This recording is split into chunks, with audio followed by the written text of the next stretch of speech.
I'm in Konoha and I want to be Hokage. This video is purely for entertainment and does not infringe on copyrights or laws.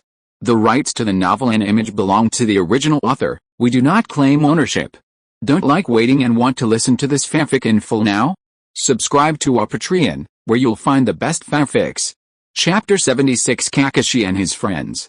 Wearing a bamboo hat, Dearman walked around some of the outer streets of Konoha Ninja Village for a short while, and finally walked into a ramen shop. The atmosphere in the shop was quite lively, with 4 young Konoha ninjas sitting in front of the counter, talking and devouring the noodles in their bowls. Kakashi, what day is today? You're willing to treat us? Hey, Kakashi, why do you look so sad? Are you thinking about Orochimaru? Don't think about it. We are still far from Orochimaru's level. Just leave this important matter to the Hokage. By the way, have you heard about it? The reason seems to be related to the forbidden human experiment. Now the rumors are getting more and more outrageous. It is said that the Sandame wants to control the Yondaime and control Konoha forever.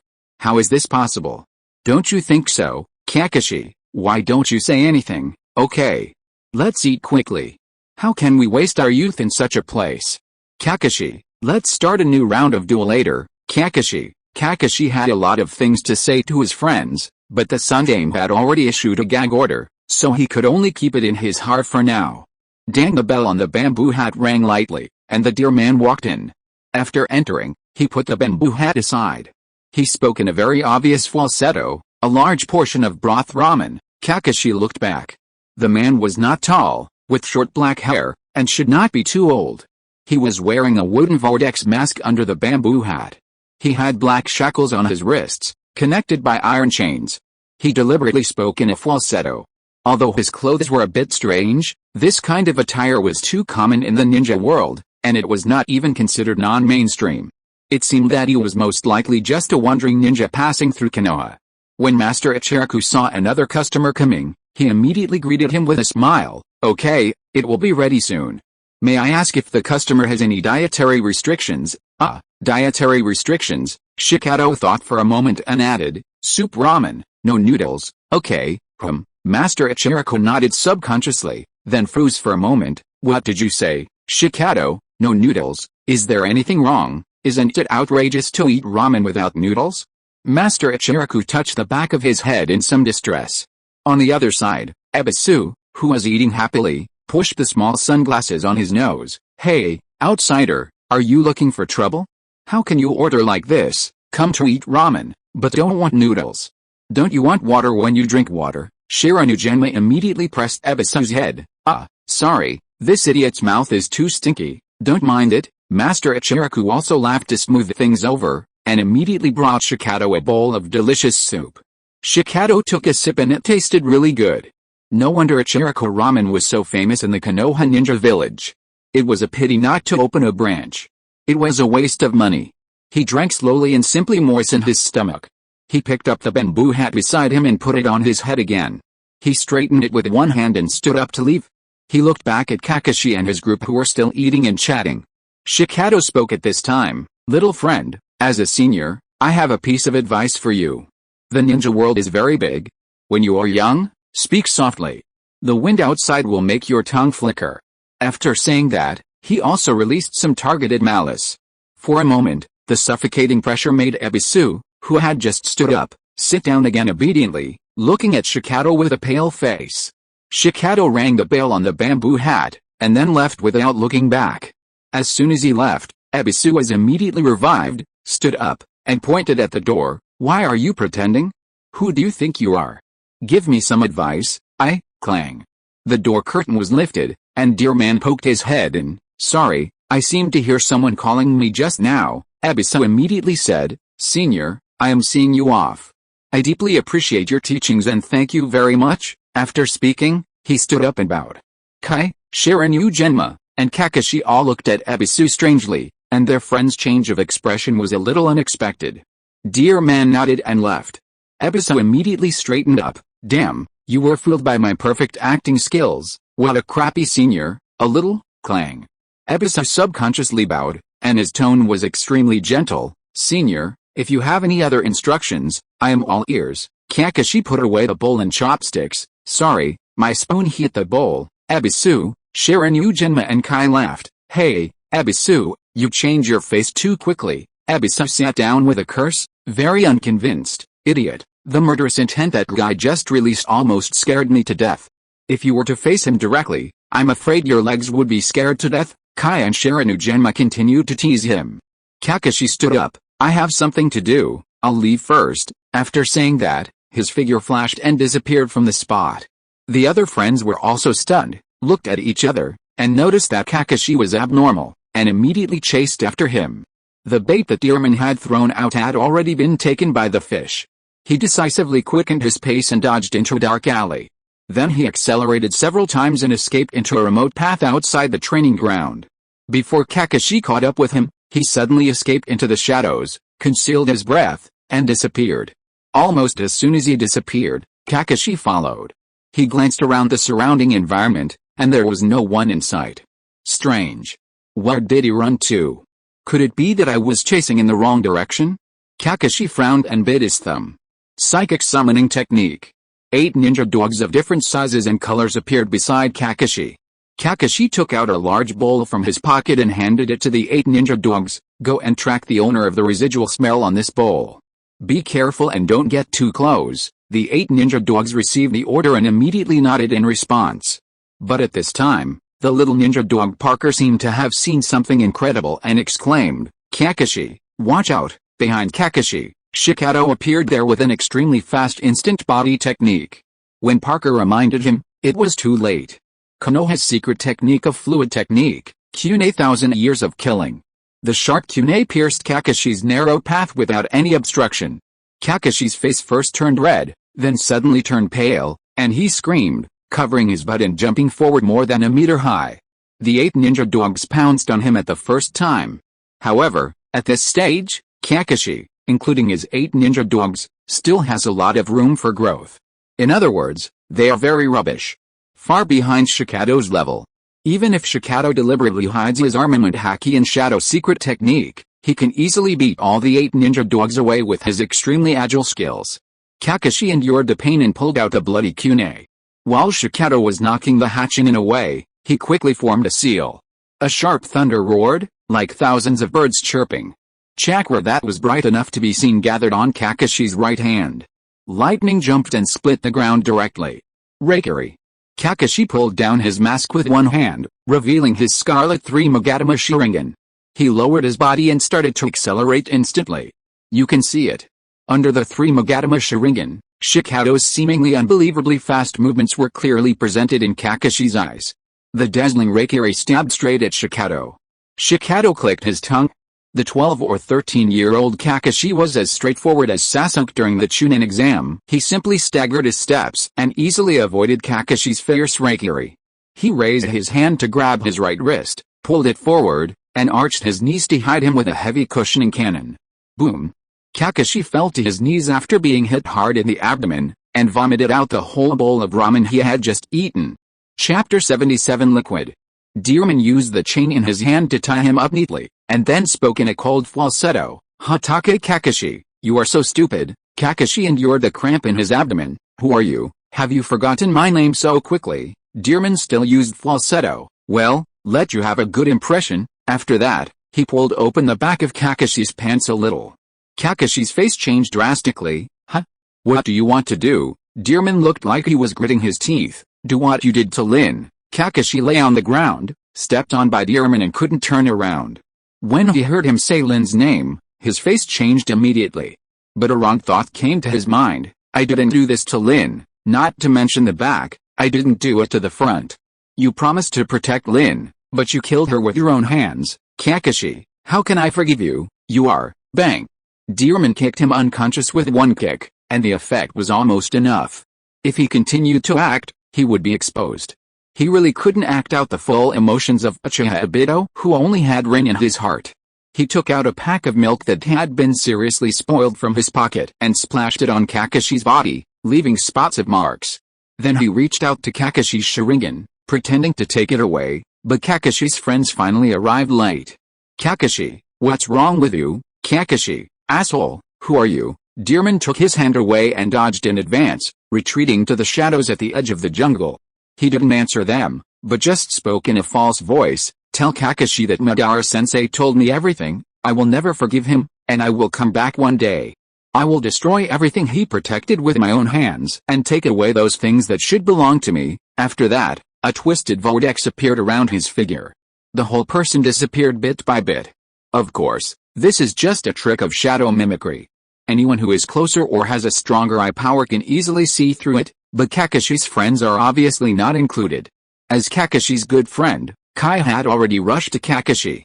After waking Kakashi up, he also touched the stale milk on his butt. Hey, Kakashi, what is this white liquid? After saying that, he put it to his mouth and tasted a little, and then immediately vomited it out with disgust.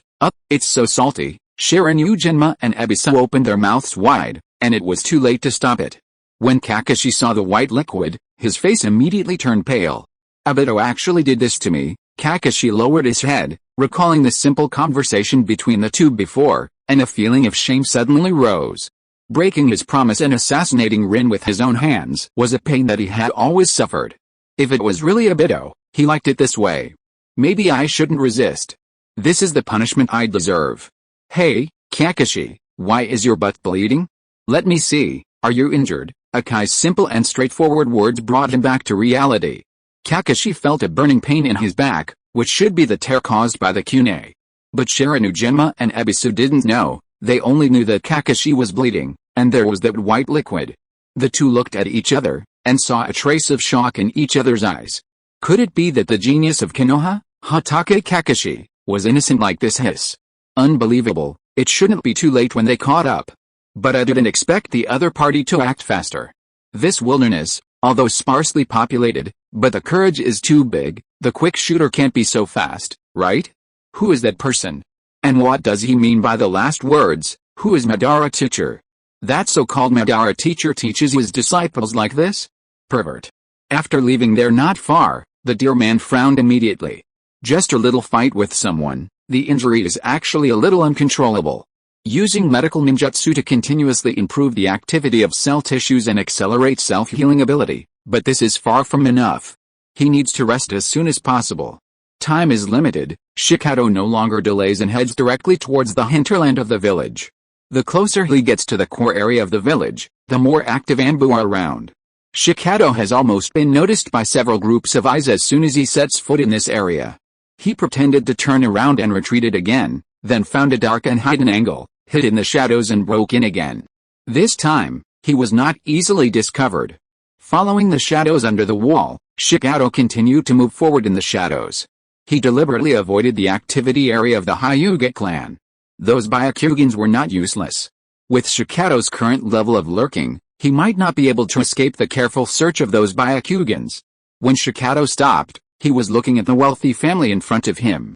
A house that is quite impressive in terms of both area and scale, he thought. It's here, the home of Konoha's senior advisor Kaoru Utane should be here. The dear man followed the shadows and entered the spacious courtyard. There were artificial hills and water, fragrant herbs and flowers, and the overall decoration was very elegant. The pavilions and attics were also fully equipped. It must be said that the life of this little day was very high quality. The dear man avoided some servants who came and went, and moved endlessly in the shadows from room to room. After a while, he stopped at the door of a room. A conversation between two people came from the room.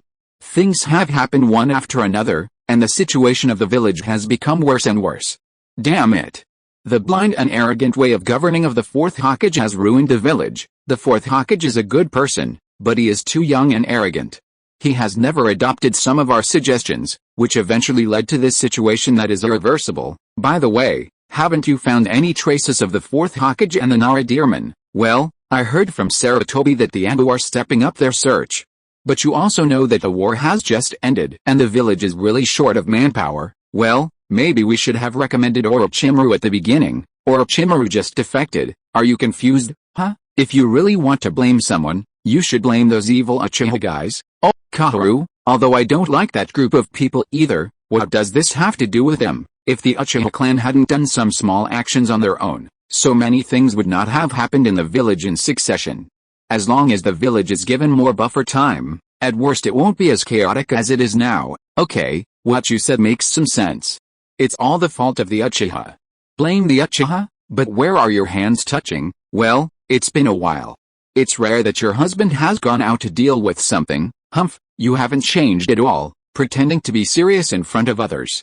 You are already old, can you be more serious? Menyan, the village is in chaos now, and you still have this mood. I'm sorry, hurry up. In the shadow outside the window, Lu Ren was a little stunned. This short conversation contained a lot of content. If I remember correctly, the two senior consultants have their own families, and they are not young anymore, which is amazing.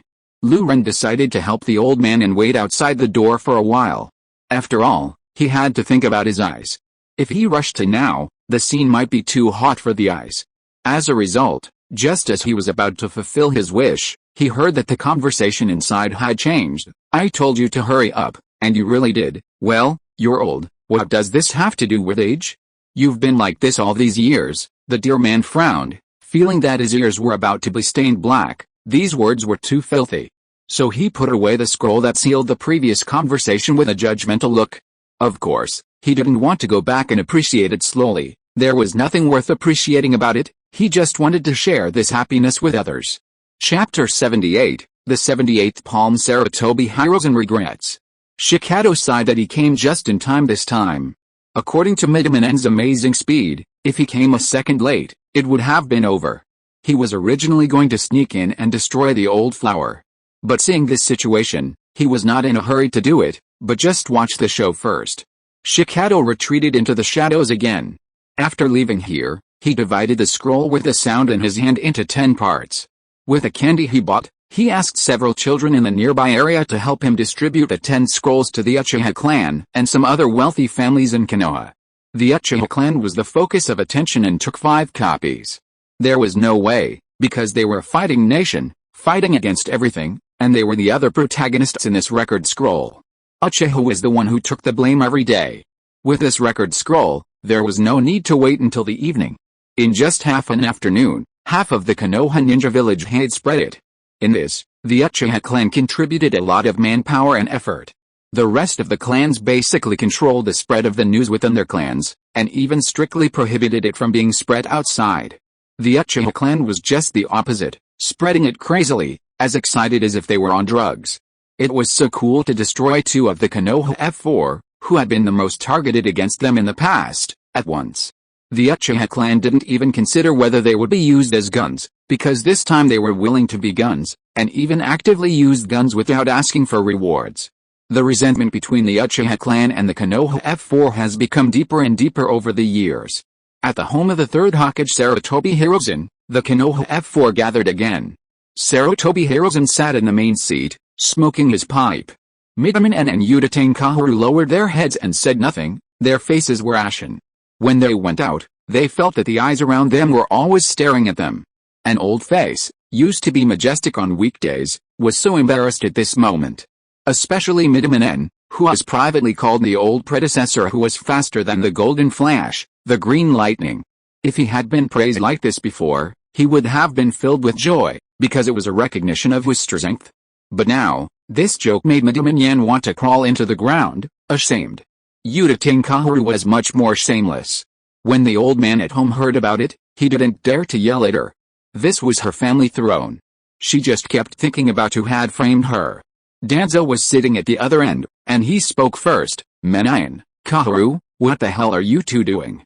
It's already this time, when the village needs stability the most, and you are messing around there. It's simply nonsense. Mito Menayan's old face turned red, but Udatane Kaharu snorted coldly. You talk nicely, but the enemy is in the dark and we are in the light. How can we hide so easily? Sarutobi Hirozen sighed, touched his empty trouser legs, and said with a headache, it's roughly clear that the record scroll was distributed to multiple families at the same time. According to the description of those children, that person should be the same person who attacked Kakashi at noon. Konoha is really in a turbulent time now. Danzo frowned. Is it a spy from the hidden cloud village of the Land of Lightning? The Land of Lightning is very sharp. And the number of spies sent to various countries is the largest, and the aggressiveness is the strongest. Sarutobi Hirozen shook his head. No, according to some of Kakashi's speculations, it is very likely that it was Uchiha Obito who was reported to have died. Uchiha Obito? Who is it? Has the Uchiha clan produced another genius? I seem to have heard of this name, Sarutobi Hiruzen. Uchiha Obito was one of the disciples of the fourth Hokage, and died on the battlefield against the Hidden Rock Village. Kakashi's Sharingan is the relic of Uchiha Obito, dead. Humph, a dead Uchiha is a good Uchiha? But from what Hiruzen said, is he still alive? The three of them spoke one after another. Sarutobi Hiruzen continued, according to Kakashi's speculation, Uchiha Obito did not die, but was rescued. Kakashi heard his tone and guessed that it might be the so-called Madara teacher he mentioned, and he is full of hatred for Kakashi and even Konoha at this stage. Madara teacher? Madara, just one word, and the faces of the other three people changed drastically in an instant. Those who have personally experienced that special era and witnessed the most glorious periods of the first generation Senju Hashirama and Uchiha Madara have an almost instinctive intuition about this word. Just hearing a name, they instantly think of the pair of extremely evil scarlet eyes. Mito En stood up. Impossible, absolutely impossible, Uchiha Madara is dead. This is what the first generation said, and the second generation also confirmed it personally. Yuta Kahoru and Denzo also thought so. Sarutobi Hiruzen sighed, I thought so too, but the move that Denzo used to escape the clutches of the Nara Deer Man reminded me of something, Izanagi, the magical skill of the three Magatama Sharingan. At the cost of blindness, it is easy to rewrite an event that is unfavorable to oneself within a period of time, including death. Hiss, all three of them took a breath of cold air. Even Denzo, a copycat Sharingan owner, knew to use Izanagi to survive. With Uchiha Madara's attainments in the eyes, it is almost certain that he can make use of this. If that is true, the consequences will be unimaginable. As for when Denzo hid his Sharingan, there is no need to discuss this little thing. But soon, Mito En said again, no, if that is true, Uchiha Madara should be almost 80 years old now. Even he can't escape the erosion of time. At this age, he can only survive. Never underestimate Uchiha Madara. He is a ninja who can be compared with a first-generation Senju Hashirama. The more they talked about the topic, the heavier it became. Uchiha Madara was like a demon god in everyone's heart. Sarutobi Hiruzen said in a heavy tone, moreover, if this is true, then the Nara Shikato incident is likely to be caused by them. Even my son Shinosuke may. The other three were silent. When thinking of Nara Shikato's terrifying strength, Sarutobi Hiruzen was in great pain. This should be a pride of Konoha. Denzo was also silent. Mizuto En spoke again, these are just speculations at the moment. Maybe it's not true in fact. Instead, all of this is the fact that Nara Shikato did it. Denzo, fact? The fact is what happened between you and Kahoru, Mizuto En. Since when did Denzo start to like to argue with people so much? However, Yuta Kahoru retorted fearlessly, is now the time to discuss this? Konoha is in danger now. The Yondaime has disappeared, Jiraiya's life and death is unknown, Tsunade has left, Orochimaru has defected, and Nara Shikato has betrayed Konoha. It has come to this, is it the time to worry about the little things between me and Kato Yen? Sarutobi Hiruzen did not add fuel to the fire, but said to his wife beside him, speaking of the Yondaime, Biwako, if you have time, go visit Kushina more often and tell her not to think too much. Minato just went after Nara Shikato. With his attainments in Flying Thunder God, even if he really can't catch him, Minato will be fine. Biwako sighed, oh, it's hard for Kushina, that kid is a very good person. Sarutobi Hiruzen's eyes were filled with sorrow, but he could only grit his teeth and swallow it. In the final analysis, everything was the result of his excessive forcing. The family was not well managed, the village also let Mr. Tobirama down, even the family. Thinking of this, he looked down and became more and more distressed. After all, it was all his own fault. Sarutobi Hiruzen closed his eyes in pain. Chapter 79, Kahoru jumps into the river. Midamano and Yuta Kahoru performed much better and stronger than Shikato expected. Facing the humiliating public opinion storm from the outside world, they acted as if nothing had happened. It should be said that they are indeed people who play power games, and their skin is much thicker than Konoha's white teeth. Especially Yuta Kahoru, this woman is incredible. Not only does she not feel ashamed, but she becomes more arrogant, squinting at everyone. Konoha's senior advisor is indeed extraordinary. Shikato originally wanted to watch a good show, but now it seems unnecessary. Yuta Kahoru and Midamano En did not perform the essence, so there is no need to continue watching. After coming out of Sarutobi Hiruzen's mansion, Kahoru and the other two also parted ways. She squinted her eyes and walked past some obscure pointing and talking on the roadside, not caring at all. Just turn back and control the public opinion, and it will naturally calm down after a while. People's memories are time-limited, and they are born to chase hot spots. As long as this storm is temporarily suppressed, it will soon be gradually forgotten by everyone. She knows this kind of tactics very well. When passing by a clear stream next to her, she happened to see a fiery red figure squatting by the river in a daze. Kahoru stopped and whispered to a member of the ANBU beside her, "Now is a special period. Tell the Nine-Tails Jinchuriki not to run around if there is nothing to do, just stay at home. Yes, also, keep an eye on her. The village can no longer afford more unexpected events." Yes, Kushina seemed to have sensed something and looked back from a distance. The deer man hiding in the corner was shocked. Kushina's perception was so sharp. He instantly retreated into the shadows and pulled a farther distance. Kahoru saw Kushina looking at her and frowned immediately. She was a little dissatisfied with Kushina. After the fourth generation Namokaze Minato came to power, although he had the intention of undermining her and Menayan, his attitude was still very respectful. But the Nine-Tails Jinchuriki, Kushina, was a little too presumptuous. And as a woman, Kahoru was a little jealous of Kushina from the bottom of her heart. She was the Nine-Tails Jinchuriki, and should have been an outlet for the villagers' anger, but Lord Uzumaki Mito asked her to keep it highly confidential, and she was protected impeccably. Her life was even more perfect afterwards, with a nearly perfect husband like the fourth Hokage.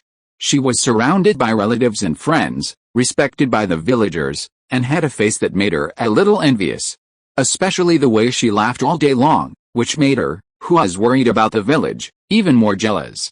Now that the fourth Hokage has not come back, and Nara Shikato has also defected, Kahoru felt an inexplicable sense of relief in her heart. She snorted softly and left without saying a word. Shikato followed from a distance, deliberately avoiding where Kushina was. He didn't want to meet Kushina now. Kushina had also retracted her gaze, and said in her heart, "Kurama, did you feel it just now? That familiar chakra." Kurama sensed the dear man, although he was not very sure. The other party deliberately avoided a distance, so it could not be sure who it was. But its innate perception of evil thoughts and chakra is very strong. Even though the distance is far, it still smells some familiar smells. It has always been obsessed with that man and always wants to retaliate. However, Kurama lied with good intentions. It's an illusion. Maybe it's because of that neurotic old woman passing by. Kushina was a little absent-minded. Really, maybe. Kurama became more and more worried. He really didn't know how to comfort Kushina in this situation. As a nine-tailed fox, it is now worried that Kushina will go berserk, and it will be affected by it at that time. Now the one and the beast are affected in a two-way way. The more it understands Kushina, the more it doesn't want her to have an accident, and subconsciously wants her to avoid these storms temporarily. Walking back along the Hojo River, Kahoru saw a figure not far ahead from a distance, and frowned immediately. "Aren't you back yet? What are you doing here?" Shikato used his shadow to imitate the appearance of Mirokato-en, and spoke in a deep tone. "It has been inconvenient to mention it before, and I want to say something to you alone." Kahoru frowned and subconsciously wanted to send him away. But after hesitating for a moment, she waved her hand to let the two ANBU people who had been following her temporarily retreat. Then he walked over and said very dissatisfiedly, "In this situation, what are you going to do, Shikato? Let's talk while we walk." Kahoru frowned, but did not refuse. She and Mirokato-en have known each other for many years, and they still have feelings for each other. But slowly she began to realize that something was wrong, because Shikato took her to more and more remote places. This made her stop and yell, "Menayan, what are you trying to do?" Shikato slowly turned his head, and the face of the simulated Mito Menayan was faintly covered with patches of black spots, which were dense and very creepy. The black spots were intertwined in light and dark, like a demon, and the whole was twisting and changing. Kahoru's face changed drastically, and she subconsciously wanted to yell loudly, but before she could make a sound, she was already unable to move. Shikato threw out a sealing talisman paper and sealed Kahoru's mouth. The words that Kahoru was about to say turned into a low humming sound, and her eyes subconsciously glanced at her feet. Sure enough, a shadow had quietly connected the two of them. The Nara clan. Shikato wiped off the shadow on his face and revealed his true face. Kaoru immediately looked unbelievable. Nara Shikato actually sneaked back to Konoha again. Did he say that he was seriously injured and was chased by the 4th generation Namokaze Minato all the way? It would be fine if she didn't die, but why did she come back again? Damn. This news must be passed on to Sarutobi and the others as soon as possible. Kaoru's mind was racing, but she couldn't move her body or speak.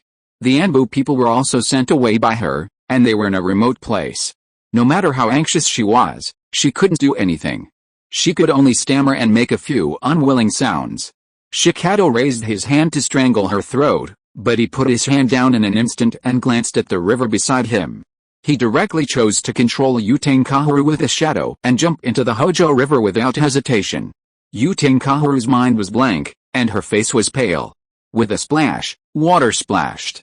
The dark shadow stretched from Shikato's feet to the river. Kaoru jumped into the water and began to struggle violently.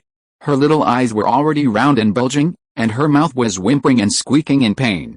Her limbs wanted to exert force like crazy, but they were restrained by the shadow and couldn't move at all. His whole body was shaking violently like a sieve, his face was getting more and more pale, and the amplitude of his struggle was getting smaller and smaller.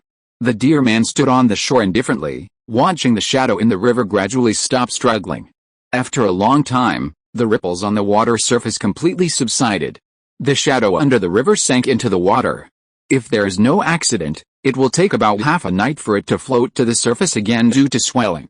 He pulled back the shadow, and at the same time took back the talisman paper that sealed Kaoru's mouth. It's the beginning of the month, I'll add one more chapter. Chapter 80 Midman Yan suffocates. One of the Konoha senior citizen group F4 has gone. Shikato once again retreated into the shadows and quietly sneaked into the mansion where Mirokato En lived. Among the Konoha F4, except for Sarutobi Hiruzen and Denzo who have always maintained a high combat power, Kaoru and Mirokato En have not set foot on the front line for many years. As senior advisors of Konoha and teammates of Sarutobi Hiruzen. When they were young, they were also elite jonin who made a name for themselves on the battlefield. Although they are inferior to Sarutobi Hiruzen, Danzo, and Uchiha Kagami who were their peers or teammates, their strength is also real. It's just that they have been pampered for a long time, and they are a little older, so their strength has not been maintained, and they have degenerated much faster than Sarutobi Hiruzen and others. Mirokato En's wife died at the end of the Second Ninja World War. This is also the main reason why he got involved with Kaoru. On the one hand, it is the friendship between teammates who cherish each other, and on the other hand, it is indeed a bit lonely. Mirokato En's family has long been in decline. Like the Senju clan, the First War was the most glorious period, but the casualties were heavy, and the entire clan was crippled, and it has never been able to recover since then. They don't have the unique bloodline limit like the Uchiha and Hyuga clans, nor the unique secret techniques of the Ino Shikacho, Inuzuka, and Aburaian clans. Under the influence of such intensive ninja wars, they naturally declined. This includes the families of Kaoru and Danzo. Relatively speaking, the Sarutobi clan has mastered a very powerful summoning beast because of the relationship with the Hokage. It has continued and maintained quite well. But except for the pillar Sarutobi Hiruzen, the entire Sarutobi clan no longer has any elites that can be shown off. Shinosuke was originally considered half, but unfortunately he died too miserably. As for Sarutobi Asuma, he is not even half. Even in the peak period of the original work in the memory of Shikato, Sarutobi Asuma's strength is just so-so. He can't compare with several of his peers. Without an outstanding new generation to replenish the blood, it is only a matter of time before the family falls. Mizudaman Yan's home. Mizudaman Yan came back tiredly. Under the arrangement of the servant, he took a bath for a while, and then walked to the bedroom with a more comfortable feeling. Too many annoying things happened all day today, one after another, which made people dizzy. After he entered the house, he pinched his eyebrows with some tiredness, and then he noticed something wrong and suddenly raised his head. In the darkness, not far in front, a dark shadow was standing there quietly, with dark pupils like a pair of black gems, shining even in the dark. Lu Ren had been waiting for a long time. When Mizudaman Yan came in, he had knocked out all the servants outside the door. "You are," Mizudaman Yan subconsciously wanted to scold, but just after spitting out two words, The black shadow had already rushed in front of him. Quick. Too fast. Mizuta Yan, who hadn't fought for a long time, almost didn't see how the deer man rushed over. The next second, his abdomen was hit by a fierce whip kick, and a large mouthful of old blood spurted out in the air. The man smashed the door panel directly and quickly hit the wall of the living room. His old bones seemed to fall apart. He gritted his teeth and groaned in pain. His gums and mouth were full of blood. Mizuta Yan realized that something was wrong and was about to turn around and run away. As a result, he just stood up and noticed a pair of big feet. When he looked up, a black shadow blocked him. Before he could speak, his throat was pinched by someone. Cough cough. Mizuta Yan coughed violently, his face flushed, and the veins on his forehead bulged. His arms and old legs were kicking randomly. He noticed the familiar face of the deer man from the corner of his eye, and was even more shocked. Nara deer man? He is back again. He is not dead yet. Mizuta Yan struggled more violently. This man is so dangerous. He is coming back to take revenge on Konoha even with a seriously injured body. Nara Shikato must not be allowed to live, Sarutobi. This man will destroy Konoha. The more Mizuta Yan struggled, the more painful and desperate he felt. Under the grip of such a monster, he, who was old and weak, had almost no power to resist. Shikato narrowed his eyes, and his pupils also shrank slightly. It was indeed a bit difficult to do it with his body. At this moment, the pain of tearing in his muscles became more intense, and the colic in his body became more intense with a large-scale movement. Shikato narrowed his eyes in pain, exerted force with his arms, pinched Mizuta Yan's neck, and lifted him up little by little. Mizuta Yan felt more suffocated, and he opened his mouth desperately, trying to breathe, but his throat was tightly held, and his face became more and more congested. The harder Shikato tried, the deeper his brows frowned. This level of action was already a bit too much for his body. Originally, the Shadow Clone was the most suitable for the current situation, but the Shadow Clone was still dealing with the problems of Samu and Mabu, so it could not be taken back for the time being. Deerman gritted his teeth, and after being covered with arm color, he suddenly exerted force with his 5 fingers. Crack! The cervical vertebrae were broken, and the muscles in the neck were also broken by the terrifying force. Mizuta Yan's violent struggle stopped immediately, his arms drooped, and his legs fell weakly. The whole face was purple-blue, his mouth was wide open, the tip of his tongue was straight, the corners of his eyes were congested, and the whites of his eyes were rolled up. The overall death was shocking. But Deerman just took a look and no longer cared. Instead, he frowned, threw away his body, turned around and left here.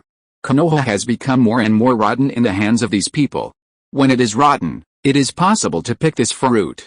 This land needs a great Hokage, not a type like Sarutobi Hiruzen who is not strong enough and makes up for it with slogans.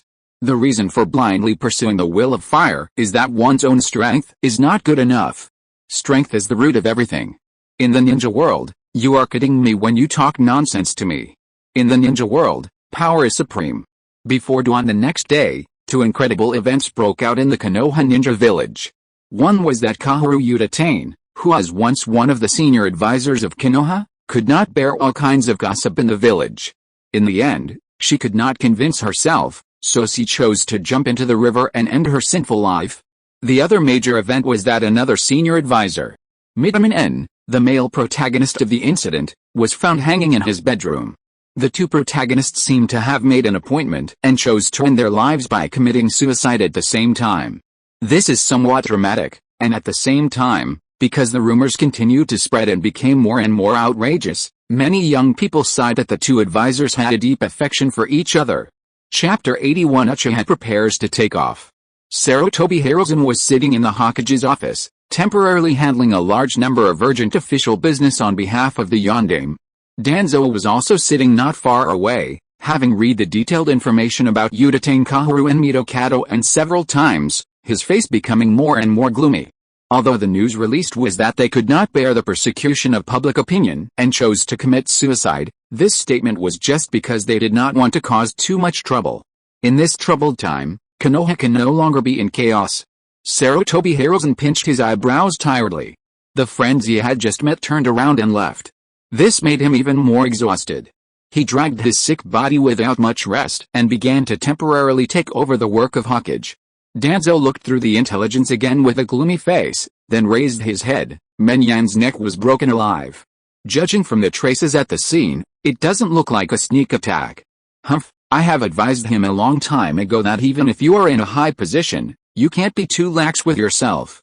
Menyan and Kaoru have been too negligent since they became consultants of the village in recent years, resulting in a serious decline in their strength, otherwise they wouldn't have been defeated so easily. Sarutobi Hirozen took a puff of cigarette. Now is not the time to complain about these. The ANBU people have already investigated, and judging from the traces left behind, she was indeed beaten unilaterally. But there is something strange about Kaoru, and she doesn't have any injuries on her body. The ANBU who followed Kaoru described that Kaoru deliberately sent them away and talked about some things with Menyan by the river, and then she was never seen again. But judging from the time, that person should not be Menyan, but the murderer. Is it an illusion? It seems that it is indeed the work of Uchiha. Is it Uchiha Obito mentioned by Kakashi? Uchiha Obito used to be the last in the village. Humph, even if a pig is guided by Uchiha Madara, it can grow up to be a pig man, not to mention that it is an Uchiha? What nonsense, it is an animal mentioned by Nara Shikato before. It is said to be a powerful breeding pig. Nara Shikato again? Alice, Danzo can't leave him out of 2 out of 3 sentences now. When thinking of Nara Shikato, Sarutobi Hirozen's face was full of sadness. He found that the situation had evolved into this, as if it was all caused by some of his past actions.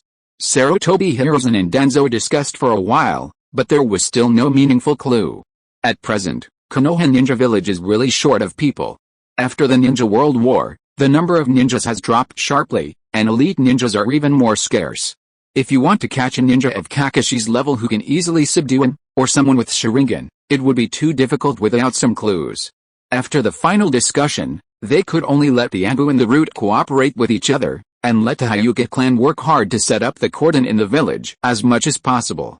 Finally, Sarutobi Hirozen even said, call back the ANBU chasing Orochimaru.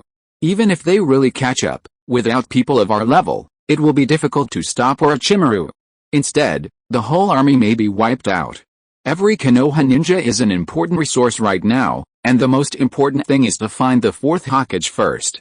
Danzo said gloomily, it was my negligence about Orochimaru. I didn't expect that he would rather become a traitor and leave Konoha. I gave him too many conveniences in the past. Sarutobi Hirozen was silent for a while, and so was he.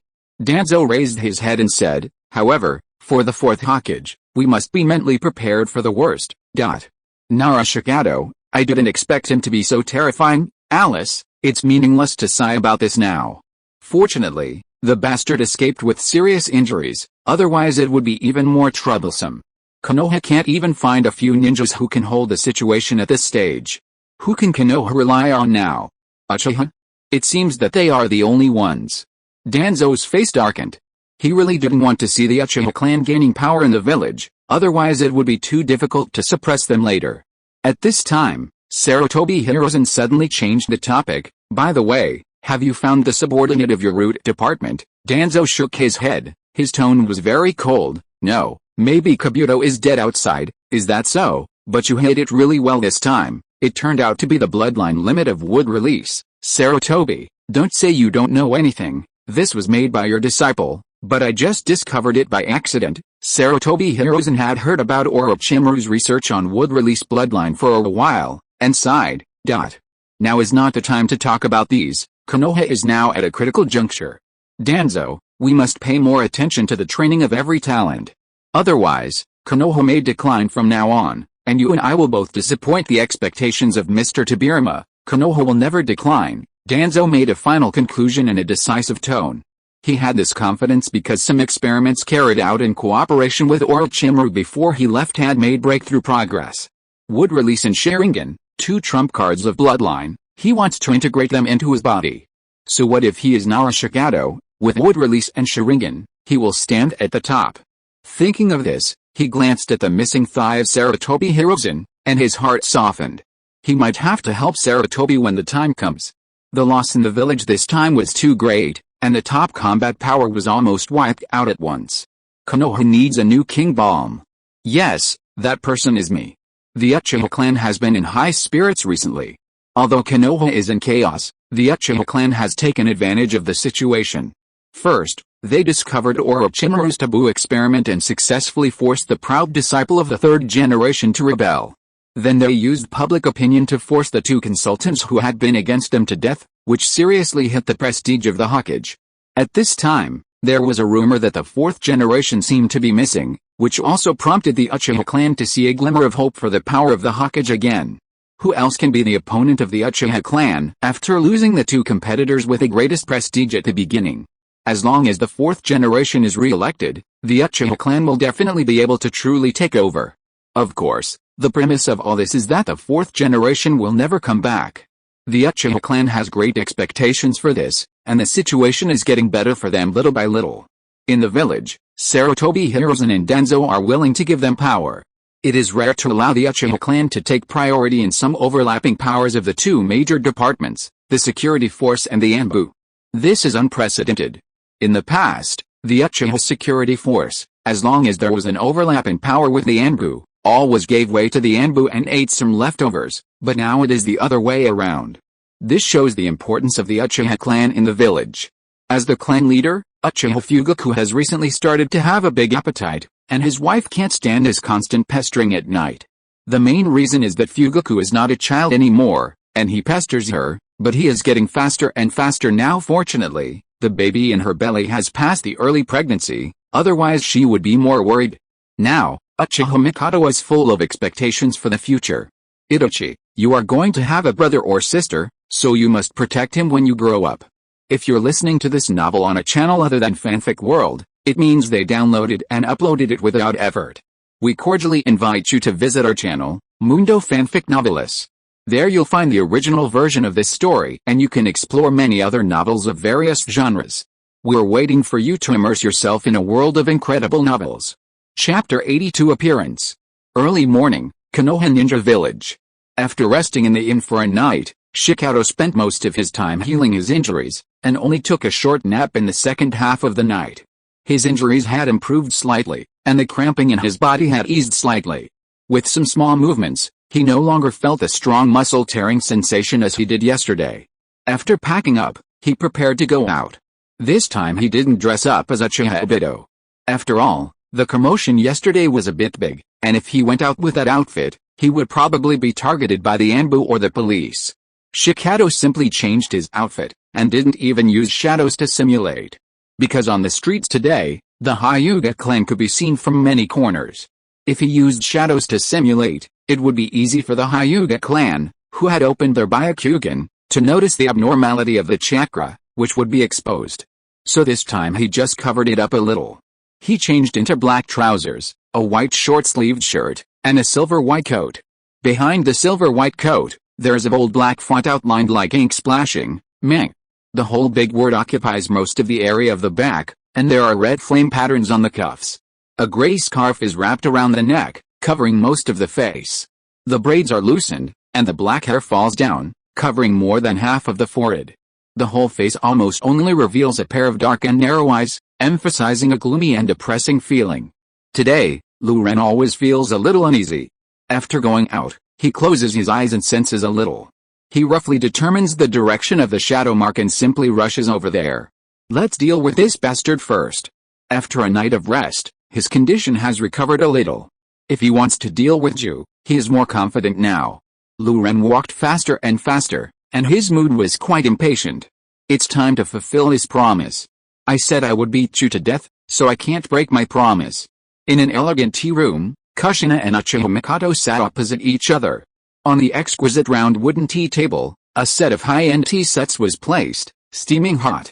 Uchiha Mikado and Kushina had a very good relationship, and they would discuss many private matters in private.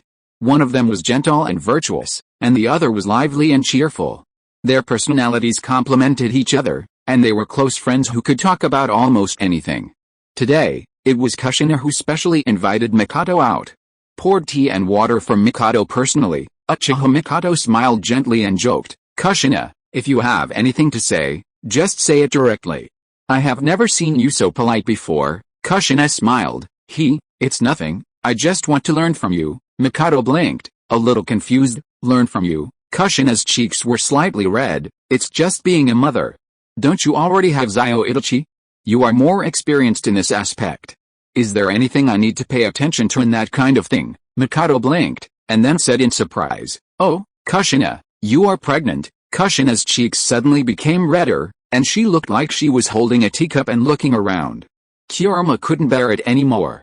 The woman's conversation was too long-winded. It took the initiative to jump to the top of Kushina's head in chakra mode. If I hadn't sensed it, this idiot would still know nothing. Kushina's face suddenly became redder when she heard it. She pulled Kurama's ear in anger and said, "Oh, I'm not an idiot." "Kurama, you're calling me that too much, idiot." Kurama continued to ridicule her. "If I hadn't reminded you, who knows when you would realize your stubborn state." Kushina. Mikado looked at the warm scene of the fox and the human being playing with envy, and smiled gently. "Congratulations, Kushina." Kushina showed a silly and cute smile. This sudden good news temporarily lifted the haze that had been weighing on her heart for the past 2 days. When she thought that she was pregnant with a baby of her own, Kushina felt very happy. "By the way, Mikado, didn't you say a while ago that you were going to have a second baby?" "That's right, second baby. That's great. It must be another cute and handsome little guy like Itachi." Kurama pouted. "I don't think there's anything good about the Uchiha clan, not as good as that, compared to Nara Shikato." Kurama obviously hates Uchiha Madara, who once enslaved it more, and even the entire clan with those pupils is disgusted by it. In comparison, at least Nara Shikato usually doesn't care about some of its little actions, but Uchiha Madara, that guy, simply treats it like a donkey. However, when it said the last word, it quickly shut up. It was not easy to guide Kushina out of that state, and she couldn't change back. Kushina obviously heard what Kurama said, and the smile on her face froze for a moment, but she still tried to change the subject. "Little Itachi is really cute, just like a girl. I still remember when he was very young, I helped him to braid his hair and put on a skirt. He was so cute, just like a little princess in a fairy tale." Mikado couldn't help but jump in the corner of her eyes. "So every time Itachi sees you, he has to avoid you." "Kushina, sometimes you are too bad. Little Itachi is pink and chubby, so he is obviously a girl. Okay, please, let Itachi go." "Obviously, he looks cuter with braids." Kurama lay on Kushina's shoulder, thinking, "Is this the reason why you always want to braid my hair for the great nine-tailed fox?" What a joke on the tailed beasts. Tailed beast master, never compromise. At the tea table, Kushina and Mikado talked and laughed while drinking tea. Soon, when Kurama was bored, he suddenly felt a hint of malice from the ground. "Wait, Kushina, something is wrong." Kushina was stunned. "What's wrong?" However, just as she finished speaking, she suddenly felt a little groggy, and the chakra in her body gradually became uncontrollable and chaotic. Kushina was unsteady and knocked over the teacup on the table. Mikado was stunned for a moment, and hurried over to support her. "Kushina, what's wrong with you?" Kushina's mind quickly recalled, and finally her eyes were fixed on the overturned teacup. "Poison." Kurama was also a little anxious. "Kushina, wake up. Don't fall asleep, wake up quickly." Just at this time, a series of water wave-like patterns suddenly appeared on the ground, and Uzumaki White Zetsu popped out of it. "Tisk tisk, no, nine-tailed fox. We stole this from the old woman in the sand village with great difficulty. It is a thing specially used to target Jinchuriki. You'd better not disturb us." A massive black liquid-like thing on the ground gradually seeped out along the surface. On the black liquid, there was a mark of a mouth, a potion specially used to target Jinchuriki. This is the treasure used by the Sand Village to control the one-tailed Shukaku. It is not easy to refine, and it is used less each time. However, it is really surprising that the nine-tailed fox Jinchuriki has grown into perfect Jinchuriki without knowing it. I almost thought that I would fail. Chapter 83, Chasing and Killing. Uchiha Mikado reacted and protected Kushina instantly. Holding a kunai, she glared suddenly, and the blood-red Tumagatama Sharingan appeared in her pupils. She changed to her usual gentleness and virtuousness and asked sharply, "Who are you?" Uzumaki White Zetsu did not answer her in a hurry, but asked Black Zetsu, "What should I do?" "She is asking who we are, should I tell her? After all, she seems to be really curious, should I tell her?" Black Zetsu did not like to stay with this guy because he was too long-winded. But there was no way. Among the large number of White Zetsu, most of them were small fry. Among them, Uzumaki White Zetsu was the strongest, so even if he didn't want to, he had to take this bastard out. But Black Zetsu was not polite to him, and said impatiently, Tell the bastard. Uzumaki White Zetsu was upset when he heard it. My mother has been dead for hundreds of years, and you still killed her. Black Zetsu suddenly became darker. You talk too much nonsense.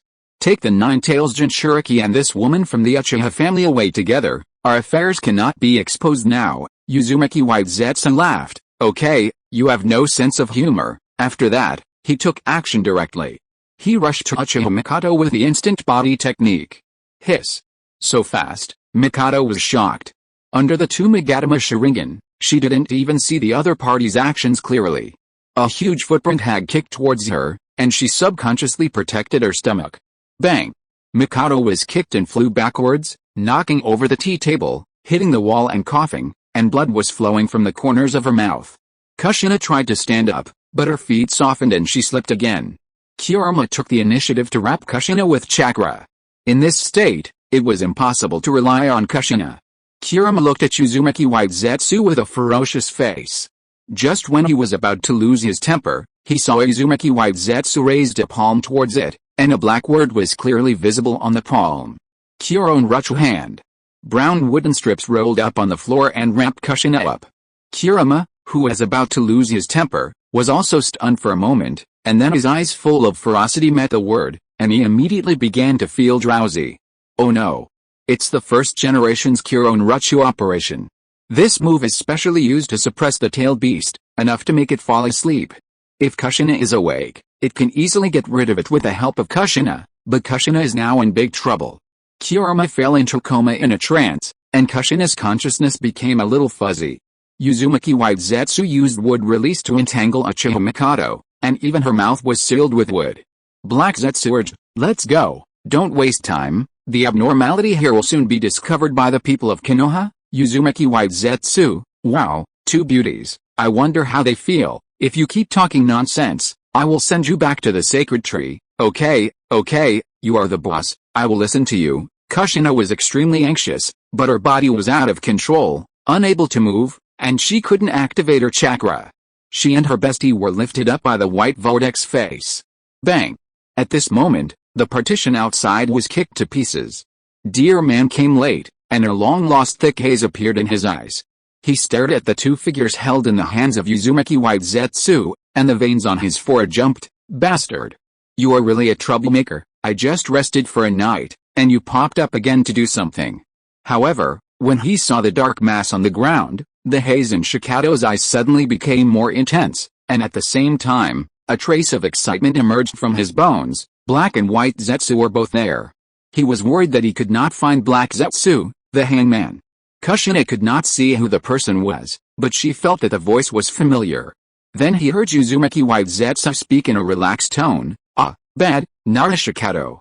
You are not dead yet, are you so eager to defecate? Black Zetsu was not as optimistic as him.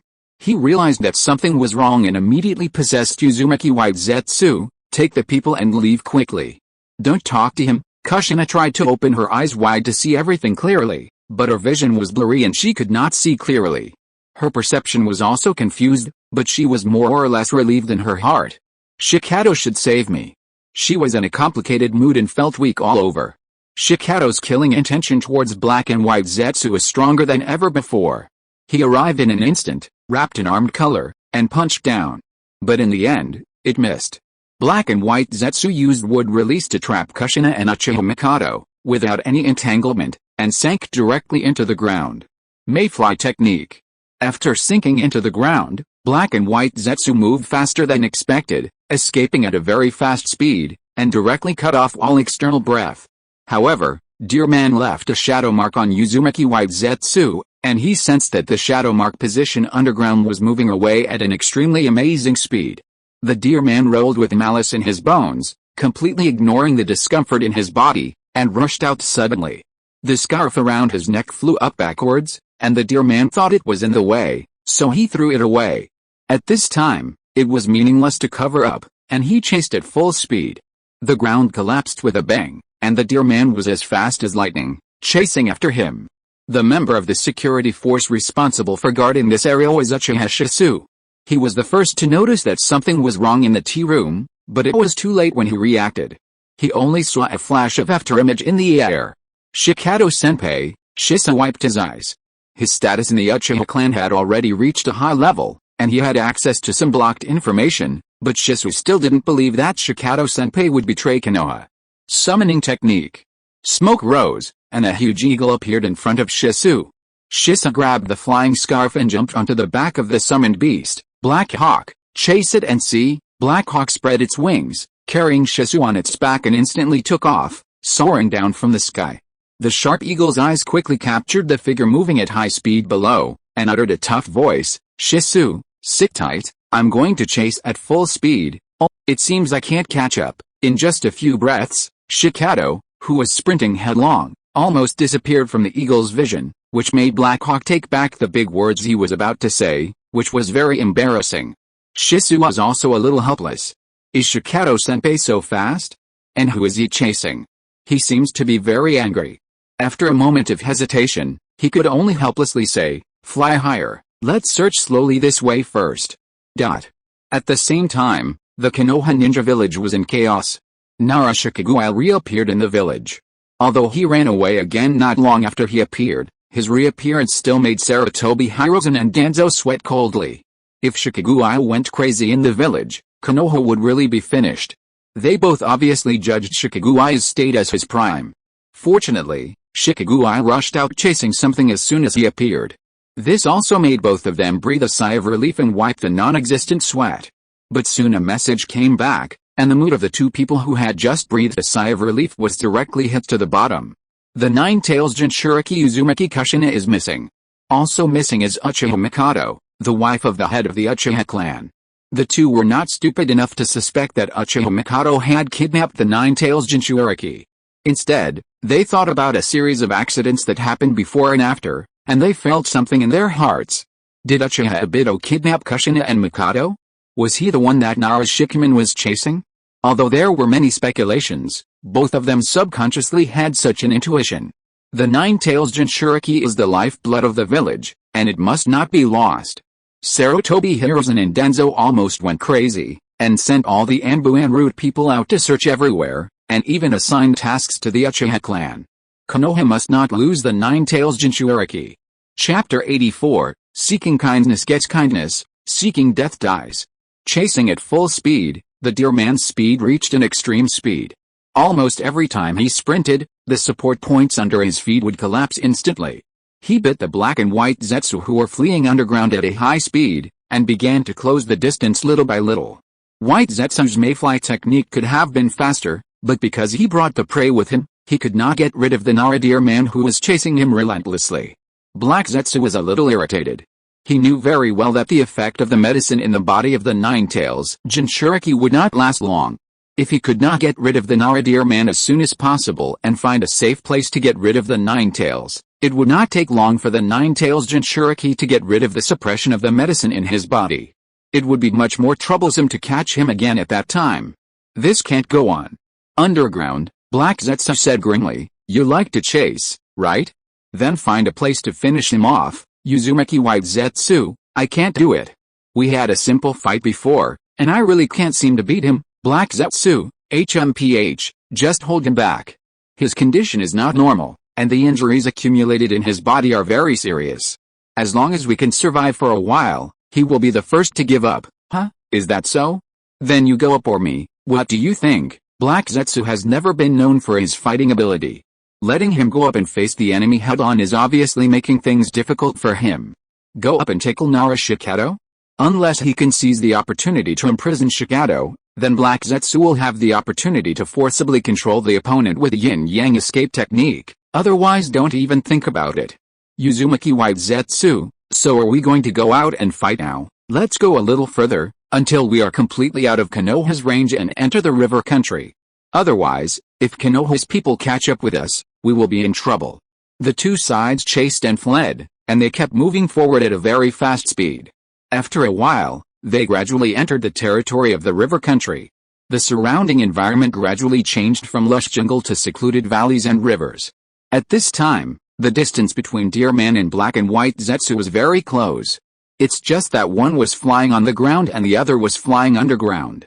Deer Man had been silently calculating the approximate distance between the two sides in his heart.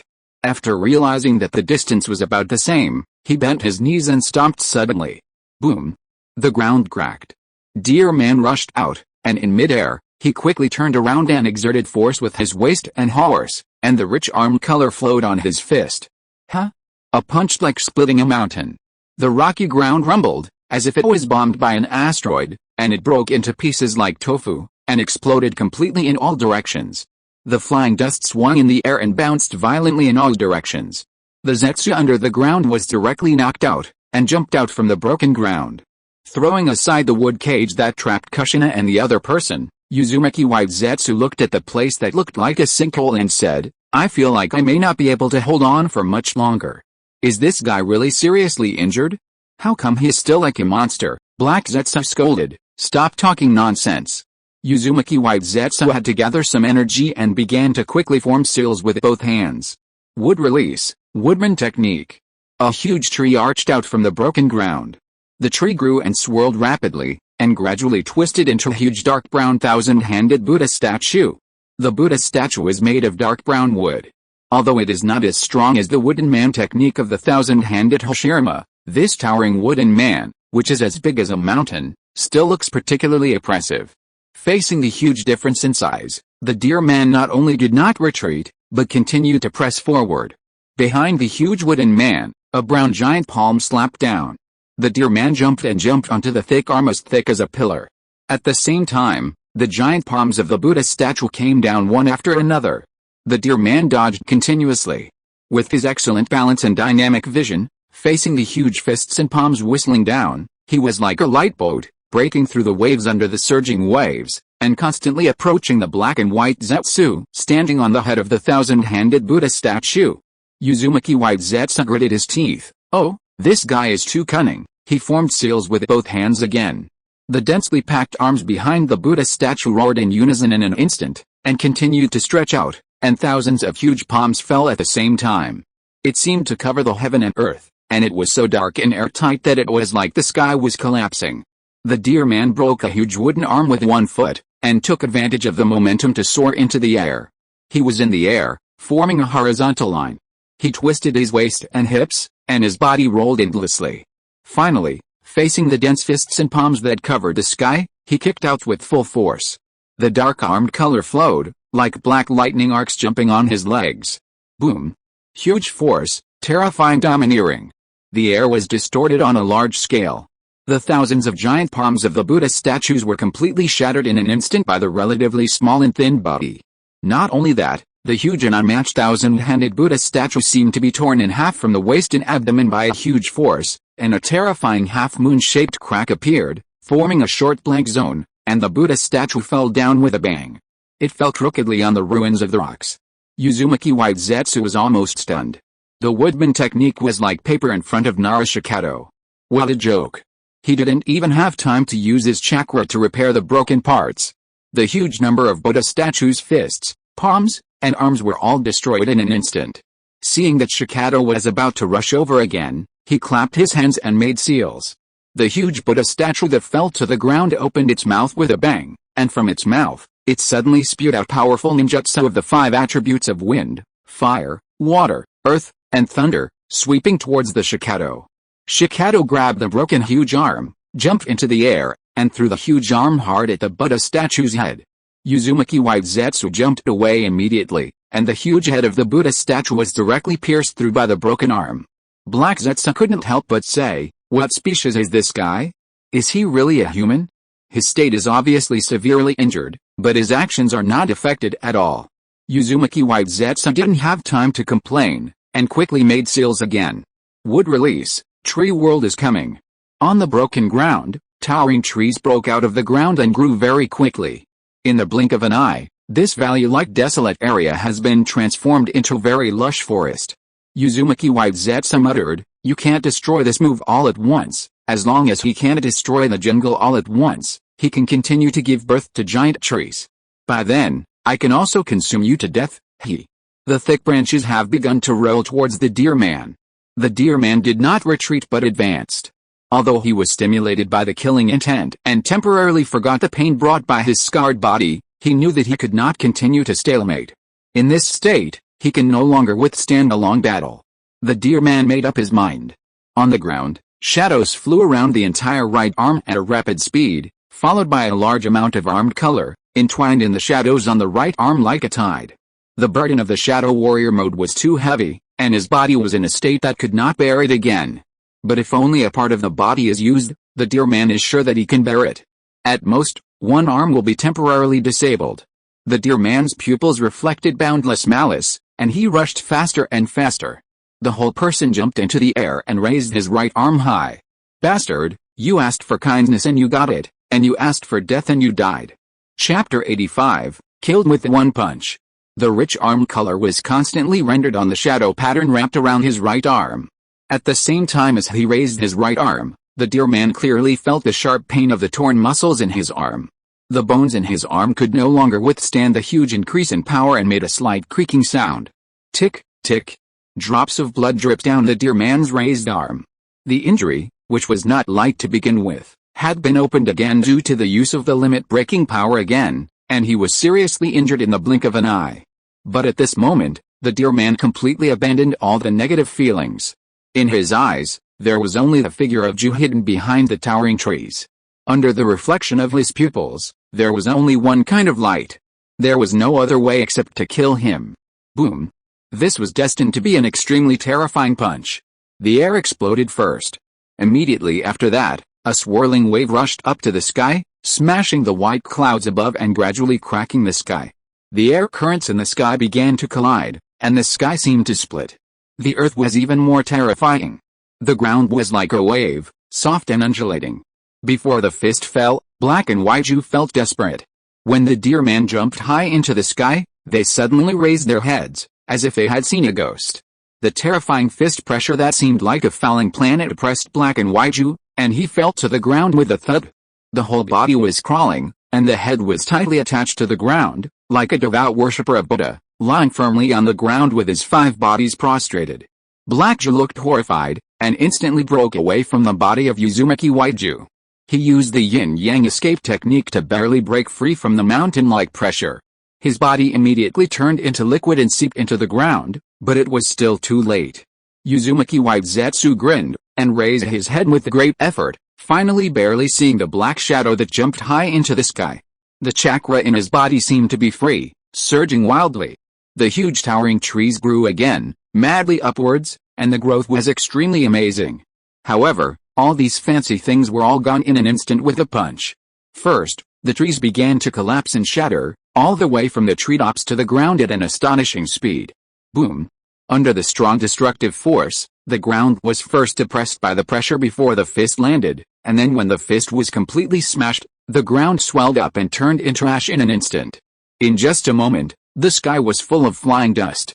The flying dust rose and fell, and the second rebounding shock wave once again washed away the flying dust that covered the vision. The entire huge valley was razed to the ground by a punch. Even at a great distance, the stones on the ground were still shaking and jumping. The river was cut in half, water splashed in the air, and even the fish in the water were broken into a ball of blood foam when the terrifying force hit. The deer man rolled over and landed on the ground, his right arm hanging down weakly. The arm was already covered in blood, and spots of blood kept dripping down. But the deer man seemed not to hear it, clenched his teeth and walked in a certain direction.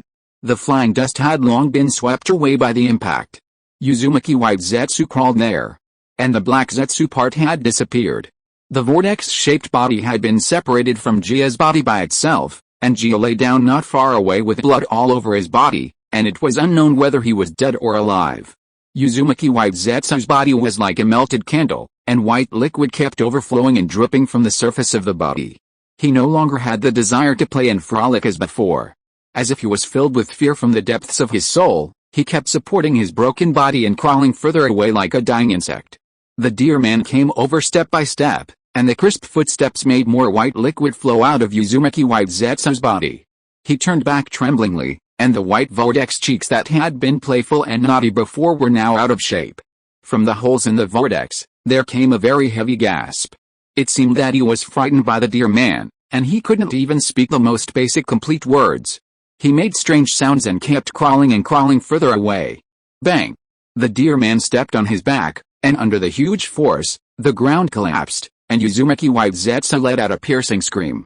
A large ball of white liquid spurted out from the vortex holes on his cheeks. He kept waving his arms backwards, accompanied by wailing, and slapped the deer man's foot on his back like crazy.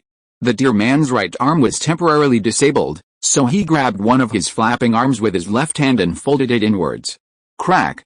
A ball of white liquid burst out from the joint of the arm, and the whole body was twisted and deformed inwards. Uzumaki White Zetsu's body suddenly straightened, and his shrill scream became even more piercing.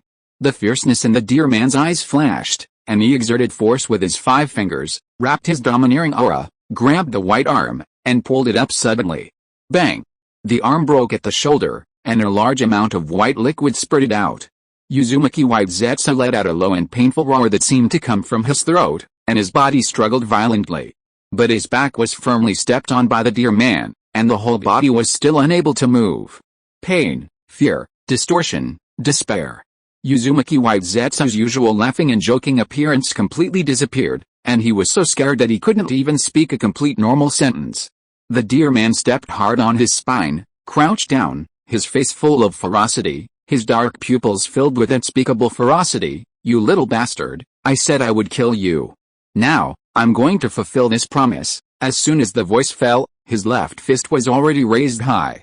At this moment, Uzumaki White Zetsu seemed to feel the silence of death, turned back and stared at the deer man with the dark hole, and uttered a trembling voice, Nara deer man, you will not die. Well, the deer man's pupils contracted slightly, his left arm stretched to the highest point, and his fist was clenched, and his finger bones turned blue. Armament Haki. The dark Armament Haki instantly infused his left fist, and it was so thick that it was almost stained with a layer of ink. The left fist smashed down without hesitation, straight to the vortex-like white head of Uzumaki White Zetsu. It was not until this time that Uzumaki White Zetsu let out the last shrill scream, but it was drowned out by the large-scale explosion in an instant. The white liquid splashed everywhere along with the flying debris. In the ruins, there was only a white body without a head and right arm, motionless and completely lifeless. Uzumaki White Zetsu, the strongest of the White Zetsu individuals, died without a complete body. Deerman sighed deeply, and the haze in his eyes dissipated a lot. The pain that he had been suppressing surged up at this time. His face suddenly turned pale, and he clenched his teeth tightly, not letting himself make the slightest sound. It took a long time before he finally suppressed this sudden pain and breathed a sigh of relief. Chapter 86 Uzumaki Kushina. Deep underground, a massive sticky black substance was still seeping down. Black Zetsu was in a very bad state at this time, and it could even be said to be the worst ever. If it hadn't seen the wrong opportunity and escaped quickly, and if Uzumaki White Zetsu hadn't taken the maximum punch, it would have been almost beaten into nothingness by such a punch. Even so, Black Zetsu was severely injured and it was difficult to maintain its form. This was the most terrifying thing it had felt since it was born. It was obviously a body at the end of its strength, but it burst out with terrifying power like the Six Paths Sage. It was really too terrifying. Black Zetsu was in great pain, and his liquid body seemed to be broken. It felt fear, an unprecedented fear of a person. Black Zetsu hid in the deepest part of the ground, but he was still trembling, and the black substance on his body kept overflowing. Pain, numbness, fear, despair. As if being psychologically traumatized by such a punch, Black Zetsu shrank into a ball. Even when facing Uchiha Madara and the first-generation Senju Hashirama, Black Zetsu had never had such clear emotions, and he even triumphed over Uchiha Madara. But at this moment, Black Zetsu felt that death was so close to him, and it was an instinctive fear of death. Deerman gritted his teeth and endured the pain, and his gums were bleeding. After relieving the most intense pain, he narrowed his phoenix eyes and sensed again, but still failed to catch the special breath of Black Zetsu. However, even if it was a monster like Black Zetsu, Deerman didn't think it could escape safely under his full-strength fist. Unfortunately, Deerman was a little biased and was not particularly good at perception. After all, he still didn't find Black Zetsu, who was hiding in the deepest part. Bang! At this time, the wood cage in the distance was kicked open by someone from the inside, making a huge cracking sound. Deerman stopped his meaningless exploration, turned slightly, and looked at the figure behind him. Kushina finally got rid of the suppression of the drug effect, awakened Kirima, and re-entered Kirima mode. She successfully broke the restraints on her body and forcibly kicked the wood release cage to pieces.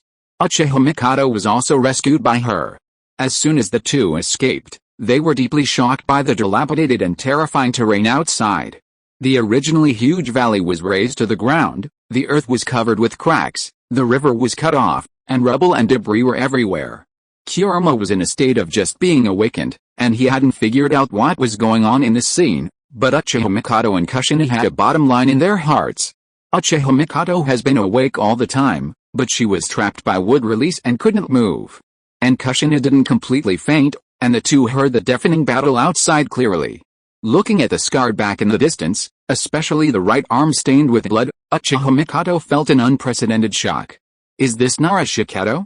She had heard her bestie mention this little brother named Nara Shikato more than once. She had even heard Itachi mention him once. He was the person that Itachi had always admired. But she had never thought that the first time she saw the owner of this name, it would bring such a shocking picture. In the ruins, the scarred back stood alone, blood stained his arms red, and his black hair was flying. A pair of clear and narrow eyes looked back slightly, watching them quietly. At that moment, Uchiha Mikado, who was already a wife and mother, even though she knew that the other party was not deliberately coming to save her, still felt a great favor from the bottom of her heart, and her heartbeat inexplicably accelerated. Nara Shikato was really too handsome at this moment. Fortunately, this kind of heartbeat only lasted for a moment, and Mikado had recovered. Because she heard the suppressed and low questioning voice of her best friend beside her, Nara Shikato, Shikato looked at Kushina. In his current state, if Kushina lost her temper at this time, he might not be able to bear it. Would he risk dying to replace Kushina? Shikato suppressed his irritability and said in a calm tone as much as possible, "Is there something?" Kushina's long red hair was flying. She lowered her head and couldn't see her expression, but her voice was trembling. "Nara Shikato, where's Minato?" Shikato was silent for a moment, and finally uttered two very ruthless words, "Dead." Kushina trembled all over and raised her head suddenly. A strand of extremely fast-tailed beast ball was released in 1 second. Shikato's state was too bad, and he couldn't hide. He could only choose not to hide or dodge and stand still, with domineering surrounding his body. But the black and red-tailed beast jade brushed his temples and blasted towards the desolate mountains in the distance. The next second, a huge explosion sounded from afar, followed by a strong wind, blowing the tattered clothes of Shikato. A drop of cold sweat oozed out of his forehead, and Shikato took a breath. He was almost hit. In his current state, if he was hit, he dared not guarantee that he could withstand it. At this moment, 2 lines of clear tears had already flowed on Kushina's originally delicate and moving white cheeks, and the tears dripped to the ground. Why? Why did you kill Minato? Hearing Shikato's death in person, Kushina seemed to be suffocated and in great pain. She thought that her life would be happier and happier, but she was once again ruthlessly hit by fate. Shikato had nothing to say about this. In the situation between Minato and him before, only one person could leave alive. After all, the Flying Thunder God technique could not be shaken off at all. Besides, Minato should have the same idea. So there was only one result for that battle, either he died or I died. That's all. Kushina roared at the top of her lungs, "Tell me why." Shikato lowered his eyelids, and then suddenly spoke, "Why? To survive. Is this an acceptable reason?" Uzumaki Kushina. Kushina was struck by lightning. She knew very well what such a straightforward statement meant. Minato, he died in a fight to the death. The two sides fought a life and death battle. It was just that Shikato won. At the same time, this sentence also meant that if she continued to pester him like this, Shikato could also kill her in order to survive. If before this, Kushina had heard that Shikato had killed Minato, she might not have been able to restrain herself from attacking Shikato, even though Shikato was regarded as her younger brother. But now, she had just been saved by Shikato. Being saved by the man who killed her husband, Kushina felt a complicated feeling in her heart, and even thought that it would be better to die without knowing anything. But when she thought of the baby in her belly, she gritted her teeth and persevered. Chapter 87 Hunting the Red Sand Scorpion. Uchiha Mikado looked at her bestie with some distress. This kind of thing was too cruel for her. On the one hand, he was a relative who saved her life and was regarded as a brother by her, but on the other hand, he was the man who killed her husband. Such a collection of contradictions. If it were her, she felt that she would probably collapse. She didn't know that in the original world, her eldest son clearly told her what cruelty was. Seeing that Kushina didn't move for a long time, Shikato straightened his waist and turned away lightly. When he left, there was always silence behind him. After all, Kushina didn't choose to fight him to death. Whether it was because of the unborn baby in her belly or other reasons, Kushina finally chose to give up. This also made Shikato's heavy and depressed mood a little softer. It was not until Shikato left far away that he vaguely heard the heartbreaking cry from behind. The woman who usually laughed and was optimistic and cheerful cried in great sorrow at this time. Kurama hid himself consciously, and he didn't know how to comfort Kushina. If he was asked to come out and fight with Nara Shikato, he would be happy to do so. But he couldn't understand the current situation, so he simply shrank back into Kushina's body. Uchiha Mikoto came over, hugged Kushina, who was kneeling on the ground and crying, and gently comforted her like a sister, singing her favorite warm song in her ear. The song was gentle and pleasant, warming people's hearts. In the blue sky, a black dot hovered very high. On the back of the black eagle, Uchiha Shisu came late. He only saw the scene where Shikato killed Uzumaki White Zetsu with his last punch. The Nine-Tails Jinchuriki Uzumaki Kushina and Fugaku-sama's wife Uchiha Mikoto had just escaped at this time. Shisu couldn't hear the voice below, but he could guess roughly, and his eyes suddenly brightened. Senior, he was indeed framed. Even in this unfavorable situation, he still risked his life to come and rescue Lady Kushina and the others. The senior is so admirable. Finally, he saw Senior Shikato leaving step by step from high in the sky, and Lady Kushina seemed to be crying for this. And Shisu was even more annoyed. Is he crying because he is sad that he can't protect the senior? He is really worthy of being Lady Kushina. Those hateful conspirators. Shisu didn't jump down to stop Senior Shikato, but watched Shikato leave quietly. He already had his own ideas in his heart. The senior was framed, but he still silently protected Konoha in secret. This spirit is really admirable. Just like the senior once spoke up for justice and cleared the name of Senior White Fang who had died for many years, I, Uchiha Shisu, can do this. Senior Shikato, wait for me. Shikato didn't know that a brat from the Uchiha clan was thinking of saving him from the sea of suffering again, otherwise he would definitely slap him to wake him up. He was walking along a shallow river, and his body was getting more and more tired. After walking for a long time, he felt that it was almost time. He stopped, looked back, and pinched his eyebrows while suppressing the pain. Come out, you have been following me for a while. Not long after the voice fell, a boy with short red hair and a sand ninja forward protector calmly walked out from behind the boulder. He was not tall, and seemed to be about the same age as Shikato, about 17 or 18 years old. He looked very handsome, with a pair of bright and lively brown eyes, staring at Shikato curiously. Red hair, Shikato was slightly stunned. In his impression, this hair color was basically the standard of the Uzumaki clan. He didn't expect to see a red-haired boy wearing a sand ninja forward protector in the river country. He raised his eyebrows slightly. Enemy? Friend. The red-haired boy was wearing a black robe with a vertical collar, and there was no extra expression on his cheeks. I don't need friends, Dear Man nodded. This boy followed him not long after he left there, and he should have seen the fight between him and Ju. Since he saw it, he dared to show up and provoke like this. Obviously he has strong self-confidence in his own strength. The red-haired boy took out a scroll from his pocket and spread it on the ground, then raised his head and spoke in his usual cold voice, with a hint of excitement that could not be suppressed. You will be my new trump card, and I will give you eternal art. He had witnessed a horrifying scene of Deer Man raising the entire valley to the ground with one punch. This made the red sand scorpion, who was hiding in a remote area of the river country, so eager to obtain such a human puppet for the first time. This will definitely be the highest masterpiece of his life, the strongest human puppet in history. Originally, Red Sand Scorpion did not dare to act rashly. After all, the strength shown by Deer Man was too scary, and he was afraid that he would be ordered by the other party if he rushed up directly. But soon, he found that the other party was in a very bad state, and the injury seemed to be more serious than ever. This made the Red Sand Scorpion's heart jump, and he immediately felt that such an opportunity was simply a gift from fate. It was a once-in-a-lifetime opportunity. The temptation was too great, and he couldn't help but chase after him. Bang! The scroll placed on the ground exploded with a cloud of white smoke, and the smoke dissipated, and a tall man in a tattered black cloak suddenly appeared there. At first glance, it looked like a living person, but from the joints, eyes, and skin color, there were obvious traces of puppet making. This should be just a humanoid puppet. The Deer Man had been trying to hold back his painful expression, and when he saw this scene, He subconsciously said, "Puppeteer," then his eyes suddenly lit up. Now he was seriously injured and was worried about not being able to find a means of transportation.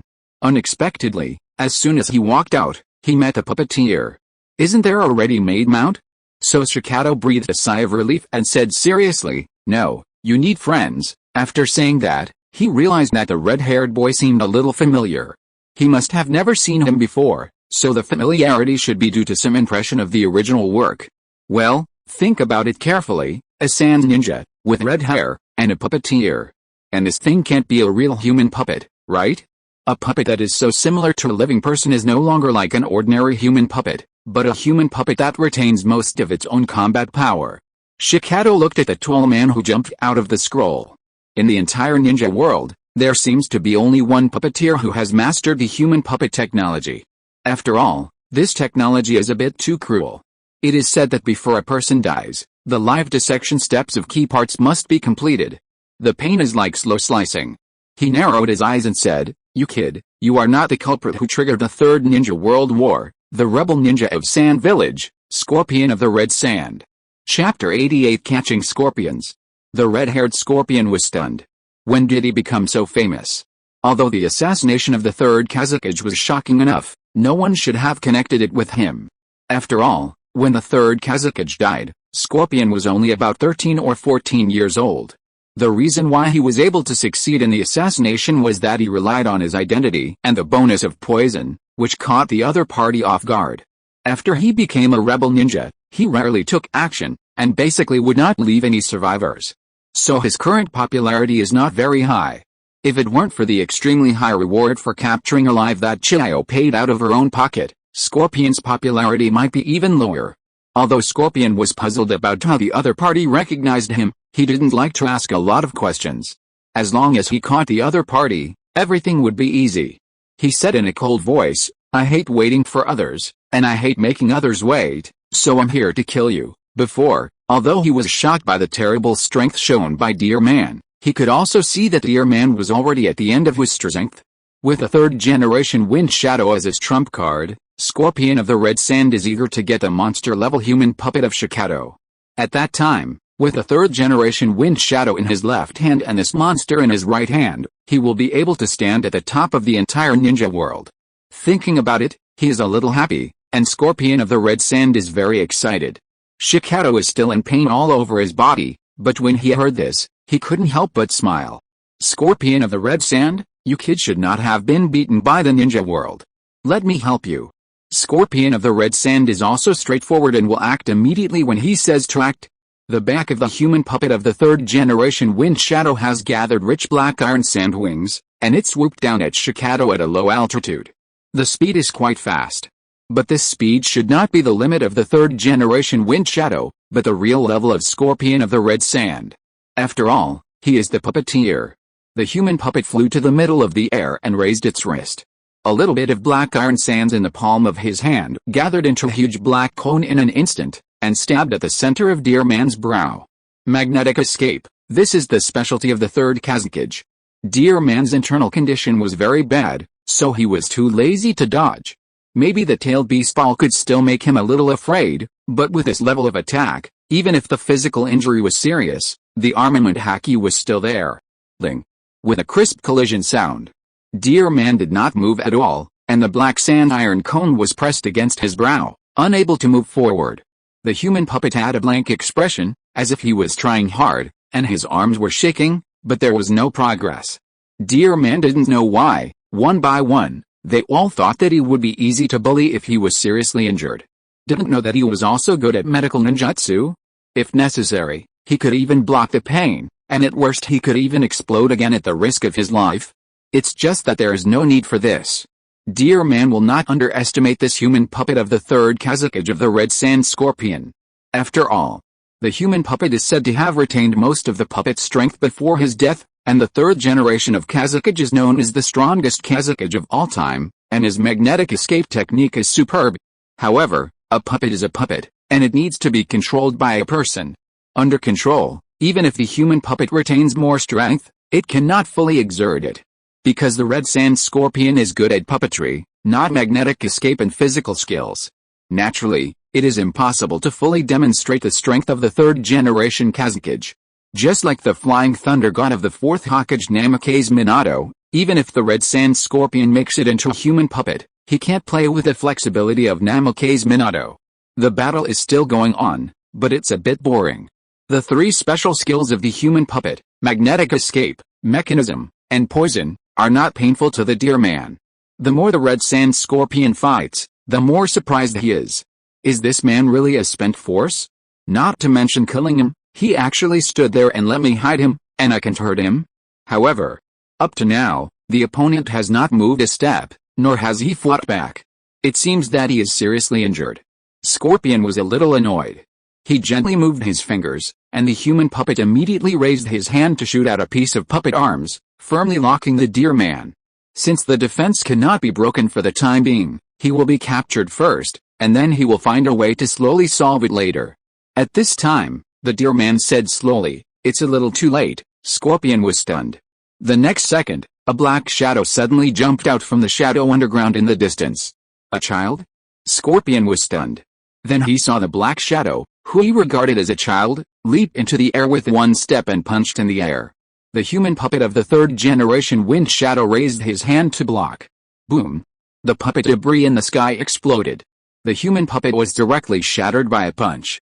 The long-awaited shadow clone caught up, and Samu and Mabu followed in the distance. As soon as they arrived, they immediately supported their knees and gasped for breath. In the past few days, they followed the shadow clone and fled all the way. While avoiding the capture of Konoha, they could not get too far away from the dear man's body, so they had to hide from here and there. Especially this time, the dear man was desperate to chase and kill Zetsu, and they suffered a lot following behind. Now that they can finally take a breath, they immediately fell to the ground without caring about their image. "It's really tiring, this guy," Samu and Mabu wanted to complain, but at this moment, the fierce and bloody fighting style of the dear man made them a little distracted. They were used to the childish appearance of the shadow clone, and suddenly changed to a mature taste, which was really shocking. The two rushed to the deer man and looked at the red sand scorpion in confusion. "My lord, who is he?" the deerman said briefly. "Mount, with a red sand scorpion's craftsmanship, what kind of means of transportation can he make? If it weren't for the lack of technological level, with a red sand scorpion's talent, he could make Iron Man with his own hands. With him, the next action will be much more convenient, so he must not be allowed to run away." "Mount," Samu rubbed his shoulders and looked up in surprise. She wanted to ask, "Lord Dearman, when did you have such a strong taste?" Mabuaya was also surprised. "Hey, isn't it me?" Dearman and Samu looked over at the same time. "Mabuaya, you have been getting more and more courageous recently." "Ah, I'm very sorry." Mabuaya immediately looked respectful and apologized in a second. Sure enough, he still couldn't face the powerful aura of the original body. Woo woo. The deerman let her go for the time being, focusing on the red sand scorpion, and most of his energy was transferred to the shadow clone. Unlike the original body, which was covered in wounds and had torn several wounds every time it moved, the shadow clone was still in peak condition. Even if its strength was reduced by half, it was far from being able to contend with the red sand scorpion, who was still in the growth stage. The red sand scorpion was also a little confused. His own proud skill, the highest masterpiece of the Sandame Kazekage, was shattered by a punch from a kid who suddenly appeared before he could show his power. Is this reasonable? It's unreasonable. If you're listening to this novel on a channel other than Fanfic World, it means they downloaded and uploaded it without effort. We cordially invite you to visit our channel, Mundo Fanfic Novelis. There you'll find the original version of this story, and you can explore many other novels of various genres. We're waiting for you to immerse yourself in a world of incredible novels. Chapter 89: The Scorpion Who Instigated. The next moment, the shadow clone rushed over, and the speed was extremely fast. The red sand scorpion was still in shock the second before, and the shadow clone rushed to him the next second. With one step, he flew into the air. His body turned in a spiral, and he fiercely kicked the right shoulder of the red sand scorpion. In order to avoid kicking him to death, he deliberately restrained most of his domineering aura. The red sand scorpion raised his hand to block, and then he understood why his greatest masterpiece was hit and exploded. The whole person seemed to be hit by a huge prehistoric beast. In the air, the person moved his fingertips, but shot out a strand of chakra thread, which quickly adhered to the right arm of the shadow clone. After flying a long distance, he turned over and staggered to the ground, which was relatively stable. But his arms were numb and a little unconscious. That handsome face was already full of haze. What kind of monster is this kid? Such an exaggerated force. Who are these people? However, that's about it. After the red sand scorpion stood firm, he raised his head and said indifferently, "It's over." The shadow clone tilted his head. "It's over?" The red sand scorpion raised his hand to indicate that he was stuck by the puppeteer's chakra line. No one can get rid of the puppeteer's control, unless they are not human. He moved his knuckles slightly and manipulated the shadow clone to turn around. The shadow clone looked very cooperative and raised his hand. The red sand scorpion, he moved his fingers again, raised his arm a little, and manipulated the shadow clone to attack the deer man's body that was tightly tied by the puppet's arm. The shadow clone was still very cooperative, raised his fist and rushed towards the red sand scorpion. The red sand scorpion blinked, a little confused. Fortunately, he reacted at the last moment and crushed a scroll. Bang!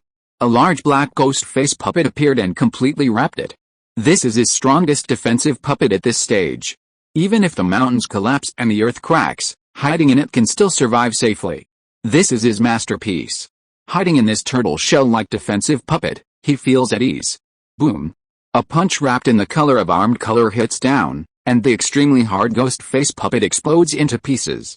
When it finally landed on the somewhat dazed head of the red sand scorpion, it had restrained a lot. The red sand scorpion was knocked down by a punch, and a big bump was obviously bulging on its red fluffy hair. Hiss! It hurts. The red sand scorpion gritted his teeth and gasped, feeling that his head was about to explode, and rolled his eyes in pain. The shadow clone picked up the semi-conscious red sand scorpion and threw it next to the main body. The deer man broke free from the arms of these puppets. "Hey, wake up!" The red sand scorpion was lying in the corpse. The deer man turned his head and looked at Samu. Samu came over consciously, without any nonsense, and raised his white hand. Snap! The semi-conscious scorpion woke up passively, but his cheeks were red and 2 slap marks were clearly visible. Looking around and seeing 4 pairs of eyes staring at him, Scorpion felt very depressed. Oops, the situation was not right. He was being ordered to do something and underestimated the enemy. Scorpion gritted his teeth, and while being watched by 4 people, he suddenly shot out 4 chakra lines. Deerman and the shadow clone did not dodge or evade, and were stuck again, but were entangled by the armed color and immune to control. Samu jumped away, but Mabu did not dodge. 3 people were hit, but Scorpion felt very depressed again. Because the 2 most terrifying ones in his opinion were too lazy to hide, and they stood there watching the show calmly.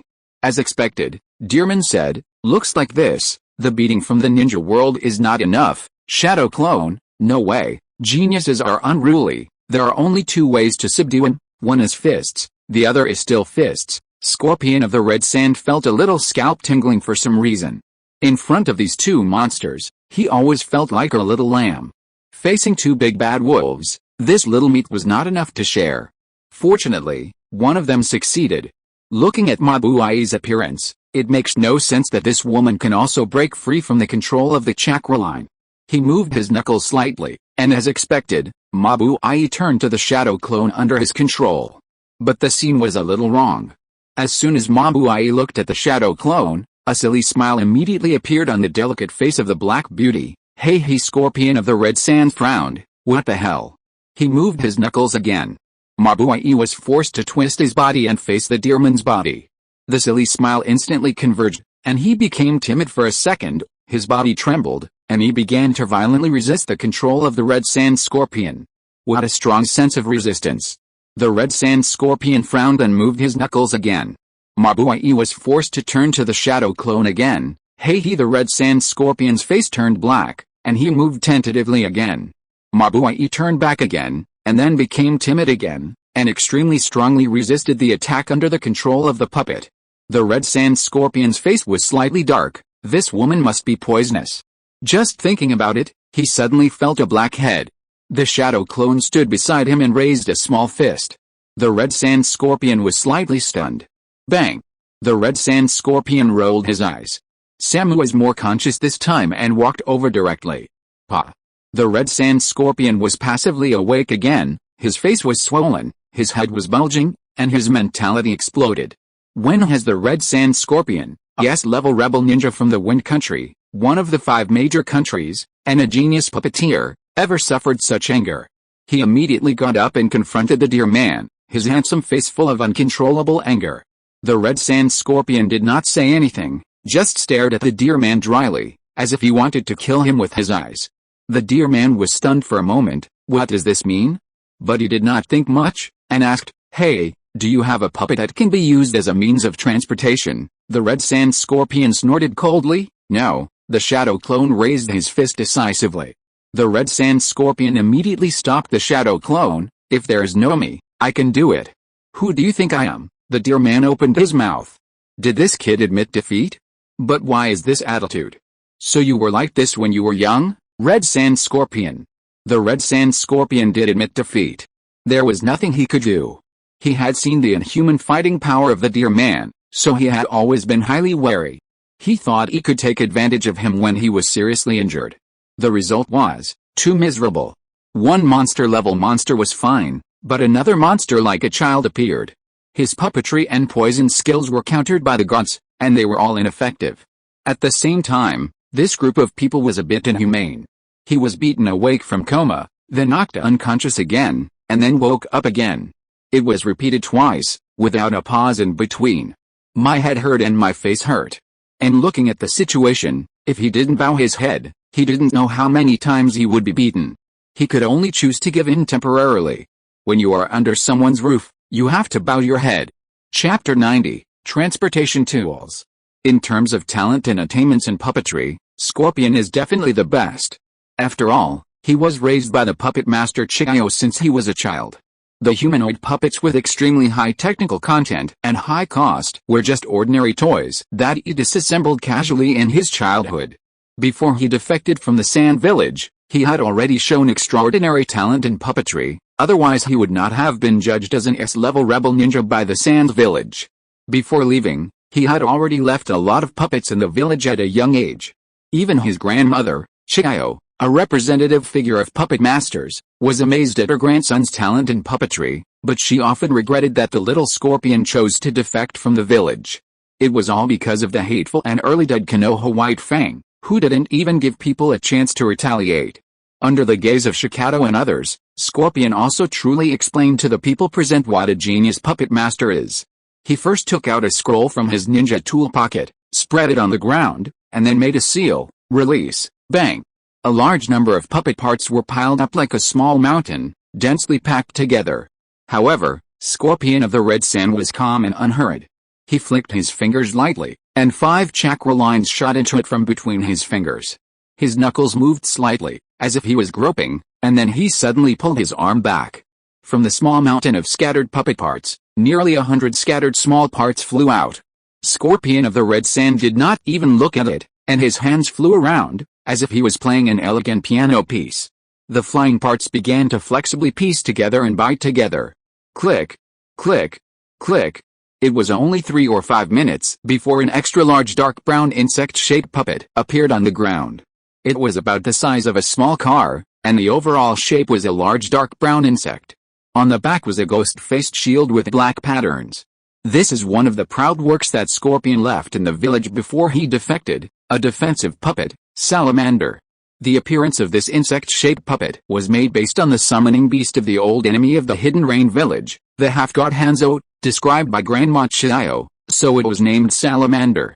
It is one of the puppets with the best defensive performance at present. After Scorpion finished making it, his tone was cold and a little dissatisfied. "It has been a while since I made low-end puppets other than human puppets. The technique is still a little rusty, which delayed some time. To be honest, I don't like to make people wait too long." Samu and Mabu, who were completely shocked by Scorpion's amazing and smooth puppet skills, were stunned when they heard this.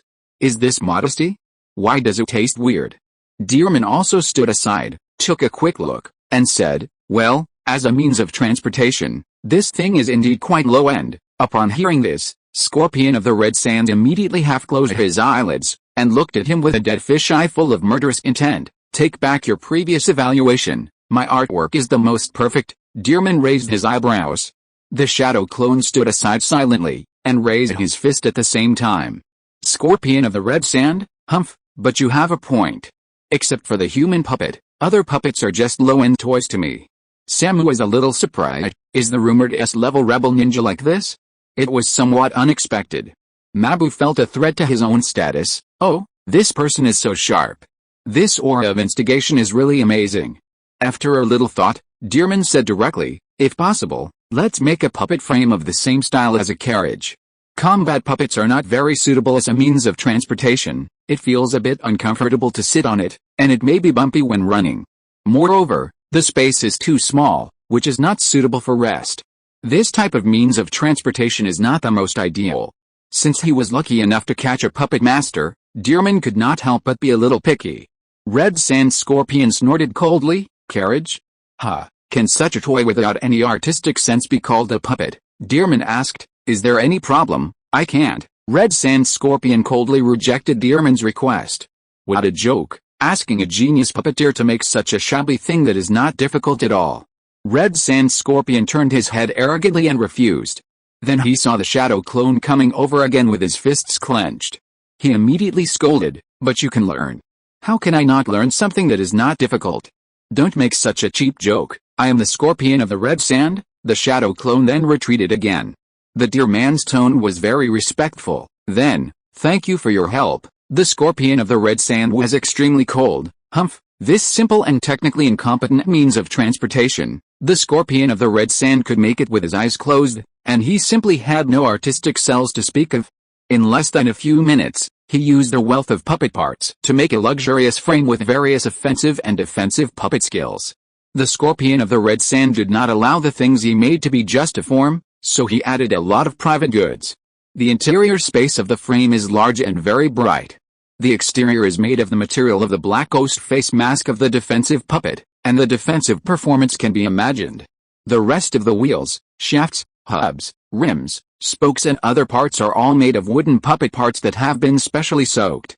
It is both hard and flexible, and there are many puppet mechanism technologies hidden in it. Overall, except for the scary ghost face shape on the outside, the rest of the balance and shock absorption effect are at the top level. Scorpion of the Red Sand is full of confidence in his puppetry, but still reminds, the soul of the carriage is the horse. Even I can't create that kind of living creature out of thin air. Dear man stared at Scorpion of the Red Sand. No need, there are ready-made ones. Scorpion of the Red Sand frowned. You mean? Dear man did not answer, just stared at him without saying anything. Scorpion of the Red Sand gradually changed his face. Dear man smiled. The veins on Scorpion of the Red Sand jumped on his forehead, and his voice was extremely cold. Hey, you humiliate me again and again. Do you really think that I, Scorpion of the Red Sand, am afraid of you? Dear man said lightly. I mean the groom, not a horse? The intensity of the insult was much lower, but Scorpion was still dissatisfied and raised his voice to question, I look like a groom? Dear man did not speak, but he and his shadow clone took a step closer to him. Scorpion's face was serious and cold. And he answered himself in a domineering tone, of course I look like one. Humph, you have some vision. He is no longer the same as when he first left the village. Although he is still arrogant in his bones, he has been accustomed to self-reliance after so many years of defection. He has long known the essence of a man of insight and has deeply understood it. Mabuai. What a powerful opponent. With this aura of instigation, I, Mabuai, would like to call you the strongest. Chapter 91 The Long Night. Samu came over and asked, what about the horse? Do you want me to buy one? After saying that, he looked at the rather large carriage frame, which seemed to be not enough for one horse. Not necessary. The dear man shook his head and turned to look at Mabuai. Mabuai was stunned for a moment, and then switched to a state of instant cowardice, but this time he was a little embarrassed. Although this is not the kind of horse I want, but if you insist on asking for it, I can barely consider it. At the end of the sentence, the delicate little face was already full of struggle, and he looked like a little aggrieved who was willing to give it up with gritted teeth. Samu followed the dear man's gaze and nodded in understanding. It's the insect-shaped puppet. No wonder you want the puppeteer to be the groom. Mabuai heard this and immediately raised his head in surprise. Huh? Isn't it me? Samu rubbed his shoulders, and then rolled his eyes at her coldly. This idiot. Night on a secluded mountain road in a remote area of the River Kingdom. A wide, Ghost-faced carriage was moving quickly on the rugged mountain road, and the driver was a red-haired boy. From a distance, he looked like a very cute and handsome boy with a chubby face, big eyes, and fluffy red hair. But when you look closer, you will find that it is not a chubby face, but a swollen red bun. The scorpion of the red sand was unmoved, and the expression on his face was as cold as ever. His eyes were very indifferent, and he leaned against a corner of the carriage without saying a word. Just flicking his fingers from time to time, the 3 dark brown puppet salamanders pulling the carriage in front immediately crawled quickly. Even on the bumpy mountain road, they were as smooth as walking on flat ground, and walked briskly. According to the arrangement of the dear man, the destination of this trip is located at the junction of many countries, a no-man's land, Tancho Castle. Tancho Castle is located in the jungle near the border of the Fire Country. It is a circular ancient city with a long history and is a veritable tourist destination. However, due to its special geographical location and high controversy, Tancho Castle has always been neutral and not directly governed by the Land of Fire. Instead, it survived in the cracks between the countries, and eventually formed a very famous no-man's land. In addition to the most famous Tancho ancient city as a tourist attraction, the city's flower streets, gambling stalls, taverns, and amusement parks are extremely popular. Especially in peacetime, there are people coming and going in an endless stream. Most of the wandering ninjas and rebel ninjas hide their identities here, and even many ninjas from big and small countries like to come here to be cool and unrestrained. All the mission bounties that have been hard saved in previous years have been lost here. For hedonists, this place is simply like heaven. There is no way for Lu Ren to go to Tancho Castle. Before launching the next plan, he must first solve the problem of his injuries, mainly the problem of his right arm. The injury to his right arm is much more serious than he originally expected. Relying on his own medical ninjutsu, he has no idea where to start. As for the physical injuries, he could take care of them himself, and with more rest, they would naturally heal. But the injury to his right arm could not be delayed. The burden of the Shadow Warrior mode had a huge backlash on his body, and with his current physique, he was not strong enough to handle it.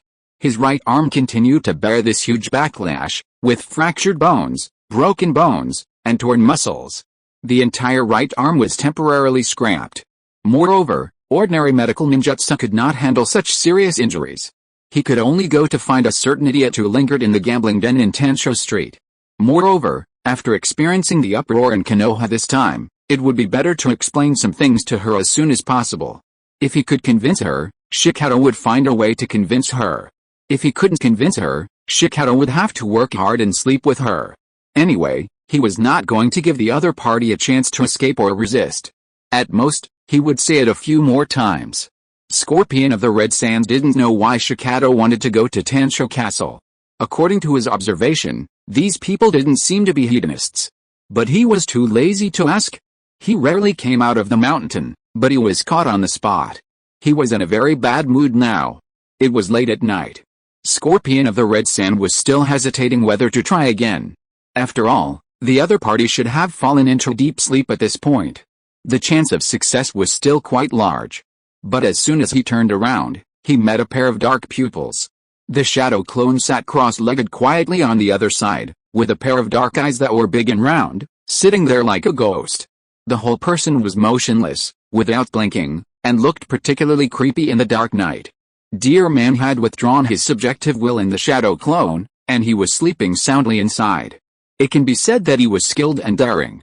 So the shadow clone was currently in an unconscious static state, only retaining a few very simple instincts. This made it difficult for others, such as Scorpion of the Red Sand, who was constantly thinking. Scorpion of the Red Sands didn't know how many times he had been beaten by the shadow clone today. He was unwilling to be caught like this, so along the way, he used the frame mechanism he made by himself to make several small moves in succession. But he failed every time, and his cheeks swelled up directly. Especially in the last few times, Sam was too lazy to do it, and it was the shadow clone who did it. The Scorpion of the Red Sand had a toothache just thinking about it. A slap from the girl would at most hurt his face, but a slap from the shadow clone would make his teeth loose. But after 3 times, the Scorpion of the Red Sand became much more honest. Now, after a long period of calm, Scorpion had the urge to make trouble again. However, Just as he was about to test it, he turned around and saw the shadow clone staring at him with his eyes wide open, like a ghost. It was so quiet in the middle of the night that he felt a little creepy. The scorpion of the red sand immediately straightened his body and looked at the mountain road in the dark meticulously. After waiting for a while, he felt that the surroundings were terribly quiet, probably because everyone was asleep, and then he slowly turned around. A pair of big dark eyes kept staring at him, frightening him so much that he shivered and immediately gave up his extra thoughts, not daring to move. This childlike monster was really too cruel. And Scorpion no longer wanted to give him a reason to do it, it was too painful. In the carriage, the dear man was leaning quietly in the corner, sleeping soundly with his eyes closed, and his breathing was very even. Mabuai and Samu were lying on the blanket in the carriage. Mabuai hugged Samu's arm and slept soundly. But his sleeping posture was very bad, twisting from time to time. Occasionally, a silly smile would appear on that sleeping face, and sometimes some blushing dreams could be heard, intermittently. Chapter 92 Yukang blocking the road.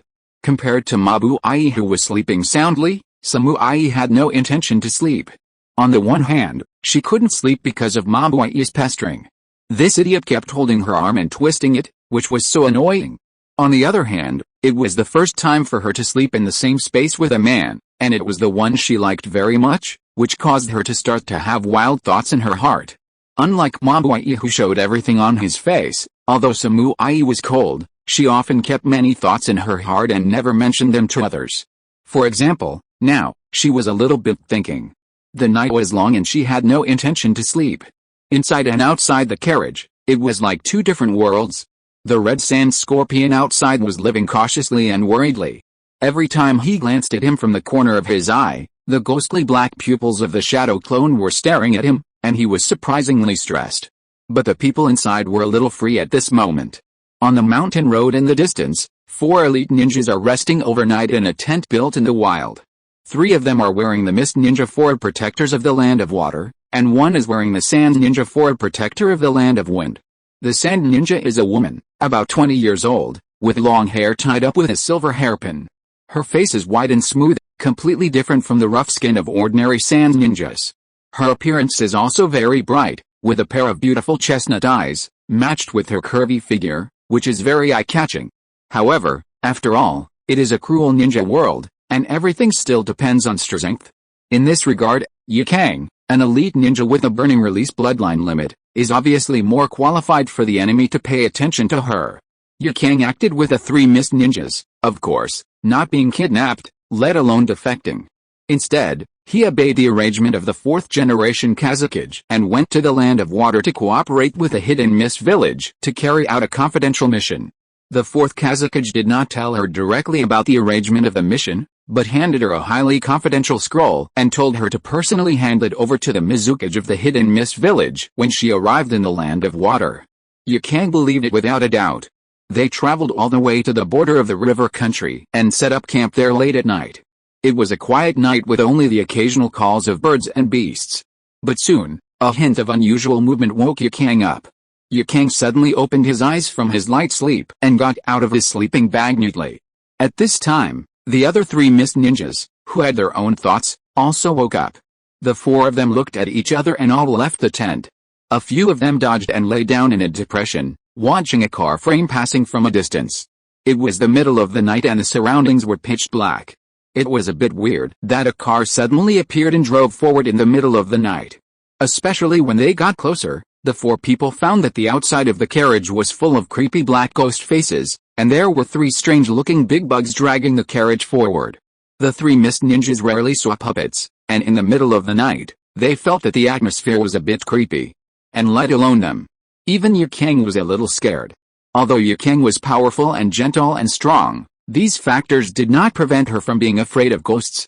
Even a thunderstorm on a rainy day could scare her, but she had always concealed it well in front of outsiders. After all, she was the hero of the Sand Village, Yukang of the Burning Release. The ghost-faced carriage was getting closer and closer, and the terrifying carriage and the strange-looking big bugs in the dark night scared the 4 people. But soon, Yukang noticed the 2 figures driving the car. One of them was just a cute child, not worth paying attention to. But the other one looked familiar. Especially under the bright moonlight. As he got closer and closer, Kang gradually got rid of his fear and frowned. Is it puppetry? Moreover, the 3 insect-shaped puppets pulling the cart really look like the salamanders kept in the village. No, isn't this the top-level puppet salamander that the village has been collecting? The more Kang looked, the more surprised he was. Then he began to carefully look at the young man driving the car under the moonlight. Red hair, chubby face. The red hair did match up with a certain younger generation of rebel ninja in the village in her impression, but the chubby face was not right. Could it be that he had fattened himself up after defecting for a few years? The closer Kang got, the more certain he was in his mind. The person who came was the genius puppeteer Scorpion of the Red Sand, who defected from the village a few years ago. Although she still had a mission to complete, since she had seen him, there was no reason to let him go so easily. She said to the 3 mist ninjas, "That man is the S-rank rebel ninja from our sand village, Scorpion of the Red Sand. Wait for a moment, I'll be back soon." After that, regardless of the reaction of the 3 mist ninjas, she jumped and stopped the moving carriage. Kang stared at Scorpion of the Red Sand sitting in front of the carriage with full concentration. It's been a long time, Scorpion. Facing this boy who was a few years younger than her, she did not dare to take it lightly. In fact, Scorpion of the Red Sand used to be too famous in the village. He was the most talented puppet master in history and had created many elite puppet works at a young age. Only people from the same village knew how terrifying Scorpion of the Red Sand was. Even Kang, a sand ninja hero, did not dare to underestimate him. Scorpion of the Red Sand had long been aware of the lurking people, but he was too lazy to cause trouble. At this stage, he was busy with his own affairs, so how could he care about anything else? However, seeing that the person coming was a senior from the same village, Scorpion was still stunned for a moment, and frowned slightly on his cold face. "Senior, what can I do for you?" Kang smiled. "Come back with me, Scorpion. Chiao-sama misses you very much." "Scorpion, boring. I advise you, if you don't want to die, get out of here." Kang narrowed his eyes, and suddenly one fiery red ball after another appeared behind him. "Scorpion, I haven't seen you for a few years, but your tone is getting bigger and bigger. It seems necessary to deepen your impression." Scorpion stood up. "As a junior, I have kindly reminded you. Don't blame me if you don't listen." Kang didn't waste any more words, and jumped directly, controlling the fireball of the burning escape, attacking Scorpion. Scorpion also knew the horror of the burning escape. After jumping away, he reached into his pocket and crushed a scroll. Bang! A cloud of smoke exploded, and a total of 10 human puppets in black robes stood upright on the spot. Kang frowned. He was indeed a genius puppeteer who had been rumored in the village for a long time. He had already reached the number of 10 at this age. No wonder the puppet troops were so envious of the name of a rebellious ninja. What an amazing boy. In the carriage, Samu was disturbed. His face was flushed and he looked a little depressed. He broke free from Mabu's entanglement in his sleep, glanced at the dear man who still closed his eyes, quietly adjusted his clothes at the collar, and walked out of the carriage with a slightly hot cheek. At the same time, the dear man opened his eyes and looked at Mabu, who was still sleeping soundly and sweetly like a dead pig, and even nudged him. He was immediately distressed. These 2 idiots are both top-notch. Chapter 93 Massacre. When Kang and the Red Sand Scorpion were fighting fiercely, the 3 mist ninjas hiding in the depression looked at each other. Their mission on this trip was obviously different from Kang's mission. The top priority was to bring Kang, the hero of the Sand Village, back to the Hidden Mist Village. In fact, Kang didn't know that she had been sold to the Hidden Mist Village in the Land of Water as a sacrifice by the village's 4th-generation Kazakage, in exchange for the Hidden Mist Village's military assistance to them. The Wind Country is really under too much pressure now. The Wind Country has a bad geographical environment, a declining population, and border frictions with the Land of Earth have never stopped. Even though the Third Ninja World War has ended, all countries are doing their best to recuperate during this critical period. Because of various border issues, the Wind and Earth countries are still in constant friction. The Wind Country had its backbone broken in the Second Ninja World War, and was attacked by the Lightning Country in the Third Ninja World War, and was also attacked by the Land of Earth more than once. It has been facing all-round pressure from Konoha, coupled with a deteriorating environment year by year. As a result, the Wind Country has never been able to recover over the years, and the pressure has become greater and greater. Therefore, The fourth Hokage had to try every possible means to exchange for military assistance from other major powers in order to counter the huge pressure from the land of Earth. Yukang was just like Hisashi in the future, and was exchanged by the top leaders as a sacrifice. However, Hisashi knew this in advance, while Yukang was always kept in the dark and did not react until his death. The three mist ninjas whispered to each other, "What should we do? That puppeteer seems to be very powerful. I didn't expect the puppetry of the Sands village to be so exquisite. The mission is important, let's go and help, or, let's take the opportunity to get rid of Yukang here, so as to avoid any more trouble later. No, that puppeteer is a traitor and may not cooperate with us. It may even make things worse. These two people are not ordinary people. It's better for us to be cautious." While speaking, Samu in the carriage also came out. The cute blonde girl came out, and the three mist ninjas immediately changed their target. "That's right, let's help Yukang deal with the puppet master's accomplice first." "Yeah, that makes sense. The other party looks very evil. Use it to threaten the puppet master to surrender, and then Yukang will be even more suspicious." "Perfect plan, perfect, that's right, just do it." After the three mist ninjas made up their minds, one of them immediately threw 3 shurikens at Samu. The other 2 quickly went around and outflanked, throwing out one senbon after another. Samu drew out the red-handled knife he carried with him, and shot down all the incoming shurikens and senbon neatly. With one hand, he jumped to the top of the frame, stepped hard, and swooped down from top to bottom, swooping down towards one of the mist ninjas. Cloud flow, instant. Samu ran to the enemy at an extremely fast speed, and swung the short blade in his hand down in the air. The knife flashed in the air, and the mist ninja raised his hand with a kunai to block several knife flashes. But one of the flashes was too fast and cut directly at the neck. Fortunately, at the last moment, another mist ninja arrived in time and kicked Samu back. Only then did he avoid the last knife flash. Samu missed a move and snorted with dissatisfaction. Then she heard the last mist ninja suddenly shouted, "Stop it! Otherwise, I will kill this kid." The mist ninja wearing a water-patterned mask pinched the neck of the shadow clone with one hand, and with the other hand, the sharp spike of the kunai directly hit the side of the shadow clone's face. Samu looked back and immediately began to mourn for the mist ninja. Yukang used a steam kill to destroy a human puppet of the red sand scorpion. After jumping back a distance, he took a look over there and frowned immediately. That harmless child?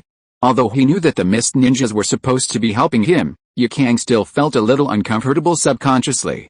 Why was he holding a child like that hostage? The scorpion of the red sand was not the type to be threatened.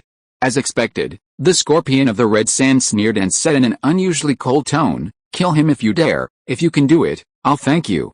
Upon hearing this, the mist ninja became angry and grabbed the neck of the shadow clone, with a cruel smile on his face. "Little brat, blame the sand ninja traitor. He is the one who killed you." After saying that, he was about to raise his hand to break the neck of the shadow clone. The shadow clone suddenly blinked, then turned his head to look at the mist ninja behind him. This turn was a real turn, just a turn of the head, turning the head back 180 degrees. The head suddenly turned behind him, and the neck was twisted into a knot, but he looked up calmly. "You are not sleeping in the middle of the night, it's so noisy." The mist ninja was stunned at first, and the next second his heart suddenly jumped, and he was almost scared to death.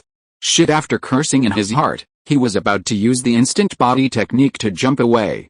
But the shadow clone was faster, suddenly reaching back and grabbing the opponent's shoulder bone. With 5 fingers exerting force, the fingertips sank directly into the bone gap, hooked the shoulder bone, and cut it. The mist ninja was involuntarily moving forward in pain, and the other hand of the shadow clone also strangely folded behind him, and the hand became a knife, and the hand's knife was upward, piercing the mist ninja's chest with great speed. From front to back, straight through. In the bloody palm, there was a slowly beating heart. The mist ninja began to cough up blood. Fear and coldness overwhelmed all perceptions, and only the last breath was left and soon stopped. The shadow clone calmly pulled out the hand knife. Gently shaking his hand, the arm turned into a shadow, and the blood was immediately thrown off the shadow, and then it returned to the form of an arm. He then turned his head and looked at the other 2 stunned mist ninjas, as well as Yukang, who was originally a little guilty but now turned into astonishment. The shadow clone's tone was extremely unfriendly. "I hate being disturbed when I'm sleeping the most." He jumped up and disappeared into the darkness the moment he landed. In an instant, all the auras of the shadow clone disappeared completely. The night is the absolute moment for shadows. One of the mist ninjas had not yet reacted and was still alert to his surroundings, but his body suddenly fell down, as if being dragged into the shadows, and his body was temporarily imprisoned. The next second, a residual image flashed by. The shadow clone turned over and landed on the ground, holding a large head in his hand. The head had a hideous face and died with his eyes open. He threw it back casually. "Give it back to you." Then he knelt down and swooped down towards the last mist ninja. The mist ninja was extremely horrified and began to make seals with his hands quickly. Water style, water. Halfway through the seal, the shadow clone disappeared into the shadows again. When the mist ninja reacted, the shadow clone had already appeared behind him. The small arm instantly transformed into a black blade, splitting the slow-reacting mist ninja in half. The black shadow blade dissolved again, and then condensed into the shape of an arm again. Only then did the body of the last mist ninja begin to break, and scarlet blood splashed out like fireworks. In just a few seconds, the 3 mist ninjas who had just been proud were all killed. Chapter 94 Ye Kang Wants Revenge. Not far away, Ye Kang, who was fighting with a puppet of Scorpion, was also shocked by the sudden change of situation. Although the 3 mist ninjas were not very strong, they were still special jonins. Even if she was to deal with them, it was impossible to take them down so easily in a few seconds. Unless it was a sudden sneak attack, even she would have to work hard. But what happened to that little kid who looked soft and harmless? It would be fine if he was ruthless and merciless. He could have taken the lives of 3 special jonins so easily in a few breaths. This strength, with his age and appearance, is seriously inconsistent. When Ye Kang was stunned, Scorpion did not launch a sneak attack, because he was also paying attention to this side. Seeing that the 3 mist ninjas were easily solved, although this was within his expectations, it still made Scorpion a little disappointed. These trash are useless. Scorpion's face was gloomy and full of haze. He shouldn't have had any expectations for trash. After the shadow clone dealt with a mist ninja, he turned his gaze towards Ye Kang. Ye Kang was startled. The child looked at him as if he was looking at an object, cold and colorless. At this time, the red sand scorpion warned in a deep voice, "Hey. She is my prey." The shadow clone sneered, "Even you are mine, return your prey." When the red sand scorpion heard this, his face suddenly became extremely gloomy. The shadow clone raised his foot and was about to go over to deal with Ye Kang, but a human puppet stopped him expressionlessly. He turned his head to look at the red sand scorpion, paused for a moment, and said, "This is just this time, and it will not happen again." After that, he jumped back to the front of the car frame, sat there and began to close his eyes and rest. The red sand scorpion's tense nerves suddenly relaxed a little, and he let out a long sigh. It doesn't feel good to face the monster directly, because he knows very well that if he really wants to fight, it will be another crushing without suspense. And he is the one who is crushed. Ye Kang is getting more and more surprised at this moment. Among this group of people, Scorpion did not seem to be in the dominant position she imagined, but in a passive position? How is this possible? He is the genius puppeteer of the Sand Village, Scorpion. With his temper, could he accept it? Scorpion had no intention of introducing her. Instead, he glanced at the 3 mist ninjas whose bodies had been torn to pieces, and raised his eyelids. "Senior, even if you are called the hero of the Sand Ninjas, have you given up chasing the corrupt village?" Ye Kang frowned upon hearing this, and denied it without hesitation. "How is it possible? I was just assigned a confidential mission.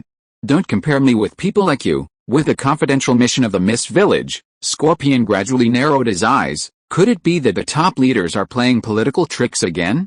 It seems that the new 4th generation in the village is just like this. Ye Kang's face changed slightly. "Scorpion, what do you mean?" Scorpion spoke gloomily, his tone calm and hoarse, and gave a cold guess. "Senior, it seems that you have become a discarded child." Boom.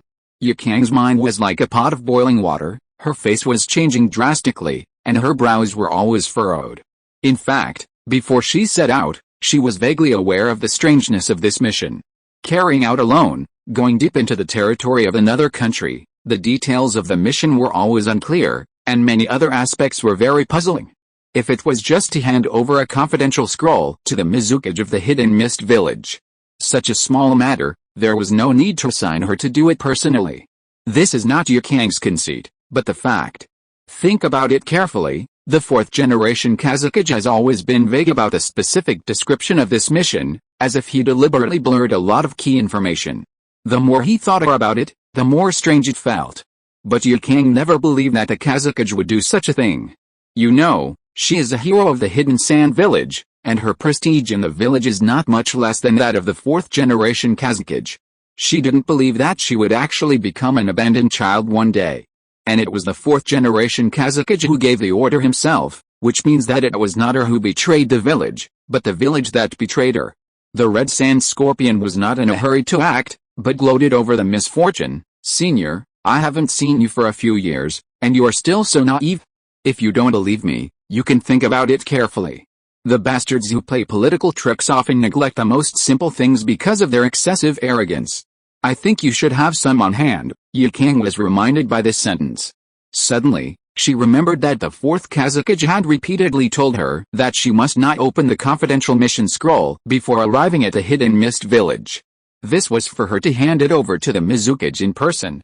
If she was really abandoned, then there must be something wrong with the scroll, and vice versa. Yukang frowned and hesitated for a moment. In the end, she reached into her collar and pulled out a scroll that was still warm from between her plump breasts. Then she hesitated again for a moment, and Yukang took a deep breath, as if she had finally made up her mind, and tore open the seal of the scroll bit by bit. The scroll was unfolded bit by bit, and Yukang's face became more and more ugly. Blank, blank, and blank. Turning to the end, the entire scroll did not have a single word or even a punctuation mark. This was an undisguised blank scroll. Luoshak, Yukang's emotions became extremely excited in an instant, and he gritted his teeth and spat out the name of the 4th Kazakage. You must know that when competing for the 4th Kazakage, Yukang felt that she was not that material, so she took the initiative to give up her position to Luoshak. Otherwise, it would be unknown who would win or lose. Unexpectedly, Luoshak sold herself out after becoming the 4th Kazakage. As her emotions became more and more excited, the bright burning fireballs behind her gradually merged together, floating in the air, like a small sun in the dark night, hot and bright. Being betrayed is not a good feeling. Especially being betrayed by the shadow of a village, using one's life as a sacrifice and easily selling it to another country. This behavior is absolutely unforgivable to Yukang. Yukang now had only one thought in mind, which was to return to the Sand Village and confront the 4th Kazakage face to face. Scorpion noticed Yukang's gradually changing expression, and immediately understood in his heart. It seemed that he had guessed right. Sure enough. Those bastards at the top have never changed their ways. Political sacrifice in exchange for capital at other levels is as cruel as ever. Scorpion clicked his tongue and did not take this opportunity to attack Yukang. Because he clearly felt that Yukang's hostility was rapidly decreasing. After a long silence, Yukang finally raised his head. Scorpion, consider it as I owe you a favor this time. If I have the chance in the future, I will repay you. Scorpion, Senior, you are thinking a little far. You don't think you can still get away, do you? Chapter 95 Join. Yukang really thought it was simple. Because Scorpion took the initiative to help her reveal the cruel truth of this mission, she subconsciously thought that Scorpion did not want to be her enemy. But she soon realized that Scorpion of the Red Sand did not seem to have a very high status among the group, and some things were obviously not decided by him. So she cast her eyes on the kid in front of the car frame. The other party was closing his eyes and resting at the moment, with a soft and cute face that looked harmless.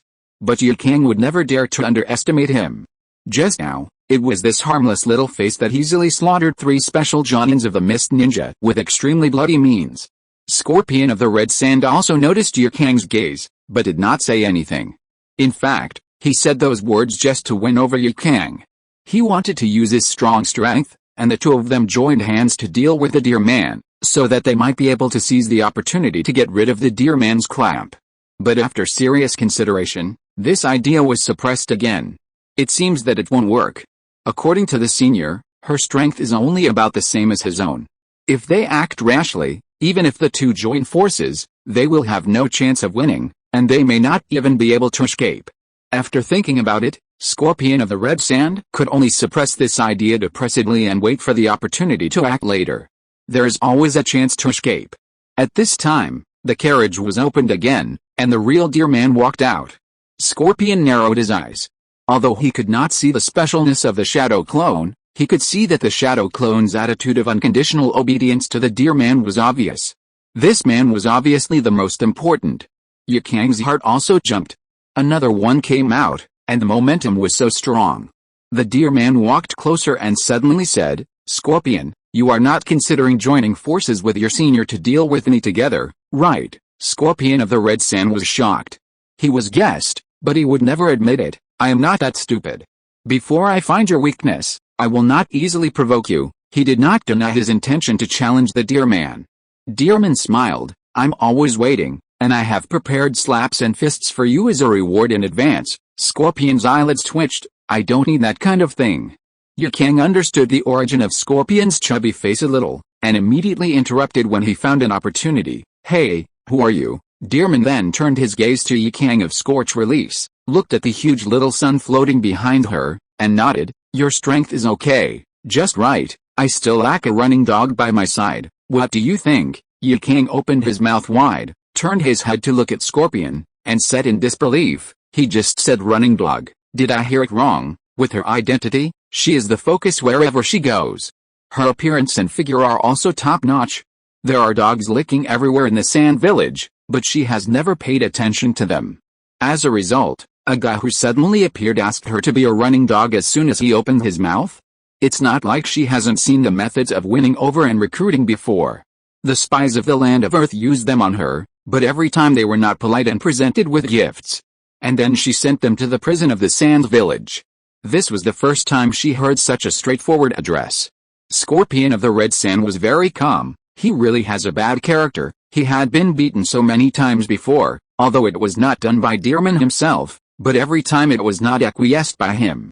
Scorpion of the Red Sand suffered a lot. Yu Kang looked at Deerman with an extremely unfriendly look. "Although this guy is handsome, don't think that I won't beat you just because you are handsome." She jumped up, holding a kunai in her hand, and rushed directly towards Deerman. The huge and scorching little sun behind her became even hotter. The shadow clone who was resting with his eyes closed on the frame suddenly opened his eyes, flashed, and turned into a black shadow and attacked directly. After Yu Kang noticed it, he immediately changed his offensive and smashed the little sun behind him directly in the direction of the shadow's sprint. Boom! Fire splashed everywhere. The huge little sun was smashed to pieces by the black shadow's punch. The hot air waves were steaming, but they could not burn the shadow clone at all. In an instant, the shadow clone kicked Yu Kang. Yu Kang was shocked that the shadow clone could ignore the intensity of the burning escape. His reaction was a little slow for a moment. He could not dodge in time and could only block with a kunai. Bang! The kunai broke instantly, and then kicked Yu Kang's chest without any obstruction. Yu Kang coughed up a lot of blood in the air, and was kicked out directly. If he hadn't restrained himself a lot, Yu Kang's current situation would be almost the same as the three mist ninjas. The pupils of the Red Sand Scorpion shrank slightly. What kind of secret technique is this? The super high temperature and intensity of the flame of the burning escape is already difficult to breathe when you get close to it. He can actually blow it up with his body. This is simply outrageous. Moreover, Yu Kang is more fragile than he expected, and he can't do it with just one kick. Fortunately, he didn't choose to die, and Scorpion was a little relieved. After Yu Kang fell to the ground, she rubbed her chest in pain. Fortunately, she had more fat here than other women, otherwise she would have been kicked to death. However, she felt suffocated for a long time, which made her worry that she was kicked to death. Yu Kang gritted her teeth. That bastard. She looked up at the shadow clone fiercely, but she happened to see the deer man standing in front of her. Yu Kang's face was a little pale. Even though the kick was much more restrained, she was still caught off guard by the kick. She couldn't get up for a while and could only glare at the deer man. A trace of grief rose in her heart. She risked her life but was abandoned by the village. She didn't do anything. Was she going to die? The deer man didn't do anything. Instead, his tone was very calm. Hey, don't lie on the ground and act pitiful. If you are homeless, do you want to build a ninja village of your own with me? Yu Kang was stunned. You won't kill me? The Scorpion of the Red Sand stood aside with a slightly dark face. It was the same trick again. One played the good cop and the other played the bad cop. The younger one will beat you up first, and then the older one will give you a sweet date, with a generous look. He couldn't even hate him, and inexplicably had a slight illusion that this guy was not bad. This time it was even more excessive. Knowing that Senior Yu Kang had just been betrayed by the village's shadow, and was the most lonely, Confused and lacking a sense of belonging, he gave him a date that was so sweet that it could kill you. Who could bear this? Sure enough, Ye Kang's anger suddenly subsided, and his tone was a little puzzled. You said you wanted to build your own ninja village, Shikato, isn't it possible? Ye Kang was a little dazed and a little unbelievable. After a while, he came back to his senses and immediately mocked mercilessly. Who do you think you are? My name is Shikato. To the world, I'm just a passerby, a pure passerby who is so pure that he is ready to run over this world. At this time, the night began to shed its outer layer, and the rising sun climbed out of the hills. A ray of rosy clouds rose and shone on the back of the deer man. At that moment, the deer man also stretched out his hand to her. So, do you want to go together? Ye Kang's ridicule on the tip of her tongue suddenly stopped. She looked up at the deer man, who was radiant like an immortal at this moment, and dazedly stretched out her hand and placed it on his hand. After being pulled up by the deer man, she came back to her senses in a trance. No, why did I suddenly agree to him? This guy clearly said that he wanted me to be a running dog before, damn it. Ye Kang looked over fiercely, but after looking at the back of the deer man, who seemed to have added special effects, he was a little dazed again. The deer man turned back at the right time. Let's create a new world together. Oh, okay, good, so dazzling. Hey, that's not right. Ye Kang said angrily. Just now you said you wanted me to be your running dog. Deer man laughed. It was just a joke. You won't take it seriously. Under the shining of the sunset glow, deer man, who was originally very outstanding in temperament and appearance, smiled at this time, and his narrow and long phoenix eyes were like a fox. The whole person's temperament changed from extremely sharp to infinitely gentle under the cover of the morning glow. Ye Kang's face turned slightly red and looked away, stuttering. No, the red sand scorpion stood like a lackey, and his face darkened. I just tried to win you over, senior. It turns out that women are visual animals, and only puppets are eternal. If you're listening to this novel on a channel other than Fanfic World, it means they downloaded and uploaded it without effort. We cordially invite you to visit our channel, Mundo Fanfic Novelis. There you'll find the original version of this story, and you can explore many other novels of various genres. We're waiting for you to immerse yourself in a world of incredible novels. Chapter 96 will be available tomorrow. Deep Love, Misty Rain, can I give you a first order? It should be on the shelves a little after 12 noon tomorrow, and I will ask for a first order tomorrow. Newbies will perform a dance to liven up the atmosphere. Come on, 4 dogs Cyrillic letters A Greek letter epsilon. The dance is over, and it's time for the thank you session. I would like to thank all the big guys who voted and rewarded me. I don't like to make it too corny, so I won't report their names one by one. They are all in the fan value. I won't say anything, just keep it in mind. I don't want to create a group for now, I just want to finish writing a book quietly. The author is an LSP, so the love scenes are not good. I still want to write a harem story. Finally, I sacrificed 2 Naruto fanfictions, my ninja chat group Naruto, the Red Dragon disaster that started from Konoha. Chapter 97 Reunion with Tsunade. With Ye Kang joining, the carriage seemed a little crowded. Deer man took a seat firmly, sat in the corner, closed his eyes and continued to rest. After Ye Kang came in, he found that there was a little black beauty inside, rubbing her eyelids in a daze, as if she had just woken up. Samu sat next to Mabu Ai, whispering something to the confused Mabu Ai, but had no intention of talking to Ye Kang, a very cold female ninja. Ye Kang wanted to know more about Deer Man, and just as she was about to ask, she was interrupted by Samu again. If you don't understand anything, just ask me. It's best not to bother the master when he is resting. Ye Kang opened her mouth, always feeling that this broad-minded blonde little sister seemed to be a little hostile to her. However, after all, she was a gentle and mature woman. Ye Kang did not care about these, but naturally began to ask some information she wanted to know. Mabu Ai gradually came back to her senses and secretly looked at Ye Kang, who was listening attentively. Mature, generous, elegant, beautiful. The most important point is that Mabu Ai secretly glanced at Ye Kang's 2 huge burdens, then lowered her head, and was suddenly full of resentment. She muttered softly and didn't want to pay attention to the other party. Ye Kang also noticed Mabu Ai's gaze. She gradually realized why these 2 little sisters were full of hostility towards her. She smiled gently and didn't take it to heart. In the next few days of the journey, there was basically no trouble along the way. Except for occasionally encountering some pretentious bounty hunters, They were solved by Scorpion in a few moves and continued on their way. A few days later, the frame entered a lush area like a primeval forest. Following a path all the way, we finally arrived at the destination of this trip. A prosperous city surrounded by tall city walls. A controversial no-man's land Tansuk City. On Tansuk Street is the most popular one-stop leisure and entertainment place in the city. Gambling dens, flower shops, hotels, pubs, etc., all kinds of food, drink and entertainment are available on this street. Among them, the most popular atmosphere is the gambling dens and flower shops. The bustling sound almost overturned the roof of the tile house. As soon as you enter the city, the prosperous and noisy sound of people is eye-catching. Dear Man and others parted ways temporarily. The shadow clone took them to find a place to relax, go to the hot spring pool or stroll around the temple street. Anyway, they can't continue to act with the original body. Otherwise, it will be very troublesome to explain if they are seen by Tsunade. There is no way.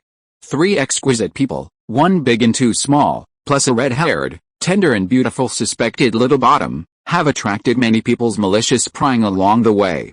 Dear Man disliked the trouble and decisively chose to act alone. After leaving Konoha, Tsunade has been exchanging letters with Dear Man.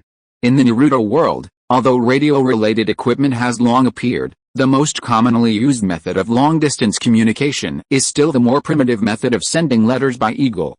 Moreover, Tsunade initially thought that Shikato had died on the battlefield, which led to a big misunderstanding between the two. However, after the explanation was made clear, they basically maintained a monthly correspondence. In the last communication, Tsunade mentioned that she was avoiding debt collection recently and was going to live in the no-man's land of Tansho Castle for a while. So this time Shikato went straight to Tansho Castle. After arriving, he first went into a gambling den on Tansho Street. He asked the gamblers here a little and easily got some news about Tsunade. In just less than a month, the name of the gambling den as a big fat sheep has spread among the gamblers on Tansho Street. It was really that the other party was too eye-catching and kept losing money generously. It was almost like he would lose every time he gambled, and the more he lost, the more he liked to gamble, and he was generous to the point of being a mess. Basically, the big fat sheep rarely wins money. As long as she goes to place a bet, everyone will make a lot of money if they bet against her. Coupled with Tsunade's hot body and top-notch appearance, she is really too eye-catching. If it weren't for her even more exaggerated skills, she would have passively disappeared in Tansho Street. When Shikato was looking for Tsunade, in front of a slot machine at the end of Tansho Street, a person with blonde twin tails, wearing a tea-green long gown with the word gambling printed on it was staring at the slot machine with a serious expression. On the contrary, the girl with black short hair following her was so excited that she rubbed her eyes hard. Won the prize? Lady Tsunade actually won the prize. Tsunade's face was serious and unmoved, as if she was not the one who won the prize, and she put the coins in again. The sound of the coin turning rang out 7, 7, 7. Shizune's eyes lit up, and her whole body trembled with excitement. Again, and again, it was really Tsunade's gambling luck. She had seen it too many times. She didn't hold out any hope at first, but she didn't expect that one day she would be able to win the jackpot consecutively. It was an unprecedented stroke of luck. Tsunade put the coin in for the 3rd time. After a short rotation, the slot machine stopped at the 3 groups of words 777 again. A pile of game coins rolled down the reward window. Tsunade finally couldn't help it and said seriously, "Oh no, 3 consecutive wins. This situation is not right. I'm afraid there will be trouble." Huh? Trouble? Shizune subconsciously looked around, fearing that the debt collectors from the past would suddenly appear from a corner. Tsunade was still a little unwilling to give up, and took Shizune to other gambling stalls to try her luck. After a while, this rumored big fat sheep came out with a full load, which made the gamblers who were watching the excitement exclaim that it was impossible. After Tsunade came out, she bit her thumb and hesitated for a long time, and finally made up her mind. "Let's go, Shizune, we can't stay here." It was a rare victory. Shizune was not used to it yet, and was a little surprised at Tsunade's decision. But just as Tsunade was about to leave, she suddenly felt a familiar smell behind her. Before she had time to look back, the collar of her gown was grabbed from behind. "Go? Where do you want to go?" "Waste Princess," familiar name, long-lost voice. Tsunade's eyes lit up, but soon dimmed again. Her summoning beast slug had specially conveyed a message to her before. The contractor of Myaboku Mountain, which is also one of the 3 holy places, died in the battle. It is said that he was killed by a little devil named Nara Shikato. Because the slug knew that the contractor of Myaboku Mountain and Tsunade were teammates and friends, she specially notified her. This news made Tsunade feel unbelievable at the time. Shikato killed Jiraiya? Afterwards, she specifically asked someone to inquire about it in Konoha, but because Konoha was in a special period, the matter of Dear Man was still very tightly blocked, so she did not get any results. Instead, the news of Orochimaru's defection was heard by Tsunade because it was too big. But since the slug mentioned it to her, it basically couldn't be false. If it was before this, Dear Man came to her, she would probably be very happy. But at this moment, Tsunade didn't know how to face Dear Man. If the slug hadn't lied to her, then Dear Man really killed one of her few remaining friends. This was something she absolutely didn't want to happen, so she didn't know how to face Dear Man now.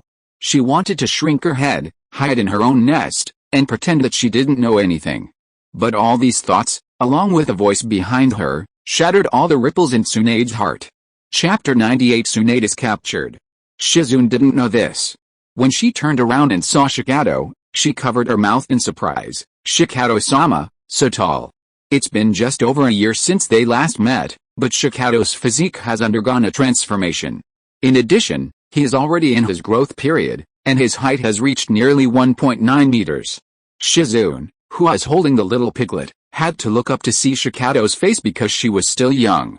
However, as a medical ninja, she was very keen to notice Shikato's injuries, especially the serious injury on his right arm, which surprised her. You are injured. Shikato didn't care, but just bowed his head to her and said, Shizune, long time no see, long time no see, Shikato-sama, you are still so polite. Tsunade was still thinking about how to face Shikato, and when she heard Shizune mention the word injury, she turned around subconsciously. Then she felt her breath choked. This little brat has changed a lot. First of all, his height, there is no doubt that he has grown a lot taller. Because Tsunade found that she was wearing high-heeled sandals, and she was almost a head shorter than Shikato. Secondly, Shikato, who was originally only handsome, but whose eyes and temperament greatly enhanced his appearance, has now improved in all aspects, making her a little reluctant to look away from his face. Is this what it means when a boy changes a lot after growing up? Tsunade crossed her hands behind her back and stared at Shikato for a long time. Suddenly, she realized that this didn't seem right, and a blush appeared on her cheeks. Well, long time no see, Shikato. Shikato naturally put his left hand on her forehead. Do you have a fever? Why are you being so polite to me? The ripple that had just emerged in Tsunade's heart was shattered by Shikato's behavior, and she immediately slapped his hand away angrily. You idiot who knows nothing. Get out of my way, Shikato smiled. Tsunade suddenly fell silent and looked at Shikato's right hand. Your hand. Shikato didn't say it directly, but said, let's go somewhere to have a drink. Tsunade was in a mess, and she also wanted to find a quiet place to have a good chat with him. Okay, in a compartment of the tavern, Shikato and Tsunade sat on the left and right, and Jingayan, the light bulb, was sent back by Tsunade. There were some things she had to ask alone. As soon as the wine was served, Tsunade drank a full glass directly. But it seemed that because she drank too fast, she choked a little and coughed several times. Shikato patted her on the back gently. Why are you in a hurry? It's still early. Just ask whatever you want to know, I won't lie to you. Tsunade was unmoved. After drinking 2 full glasses in a row, she finally mustered up some courage and asked directly, Shikato, Jiraiya. She didn't finish her words, but the two of them understood what was going on. Shikato slightly raised his eyebrows. Tsunade knew what was going on, so he gave a direct answer, he's dead. I killed him. It was obvious that Tsunade couldn't accept such an answer. Tsunade clenched her hands tightly under the table, and her face darkened instantly. She raised her head, and a little tear gleamed in her beautiful brown eyes.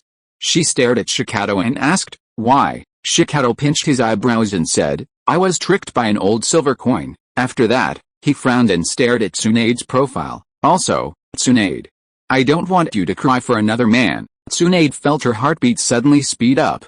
Shikato's words were almost like a confession, and he stated his thoughts quite directly. If it were in the past, she would probably blush and be speechless.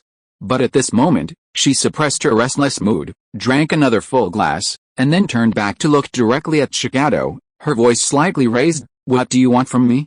Shikato, you killed Jiraiya. Killed my teammate who I have been with for many years and have shared life and death with time and time again. Do you want me to smile and say to you, Nara Shikato, you killed well? Shikato frowned. Tsunade, are you serious? Tsunade was suddenly a little flustered by the narrow eyes, subconsciously averted her sight, lowered her head and said, I am very confused now, Shikato, I don't know how to face you. Shikato, do you have to kill Jiraiya? At that time, couldn't you give him a way out for my sake? Shikato took a small sip. Tsunade, don't say such childish words. You should have more battlefield experience than me, and you should understand some things. Weakness and mercy will often only bring disaster. Tsunade trembled all over and raised her head in disbelief. Has it come to that? Shikato had no choice but to tell Tsunade the whole story. He also revealed some information about Black Zetsu and White Zetsu, but he did not tell about the plans of Uchiha Madara, Obito and others, and the conspiracy that Black Zetsu had brewed thousands of years ago. Because he could not explain these things, so he could only tell Tsunade some of the information that he could explain. But, even with that, Tsunade was still shocked. At the same time, she also became more and more disgusted with the corruption of Konoha. The family-style decentralized rule, the speed of decay is beyond imagination. This is also the reason why the Senju clan chose to gradually disperse the family to the civilians after serving as Hokage, eliminating the family-style barriers, setting an example, and using the village to connect and maintain the relationship between each other. It's just that when it was passed to the third generation, the handover was not done well. Senju Tobirama died too hastily and failed to continue this tradition.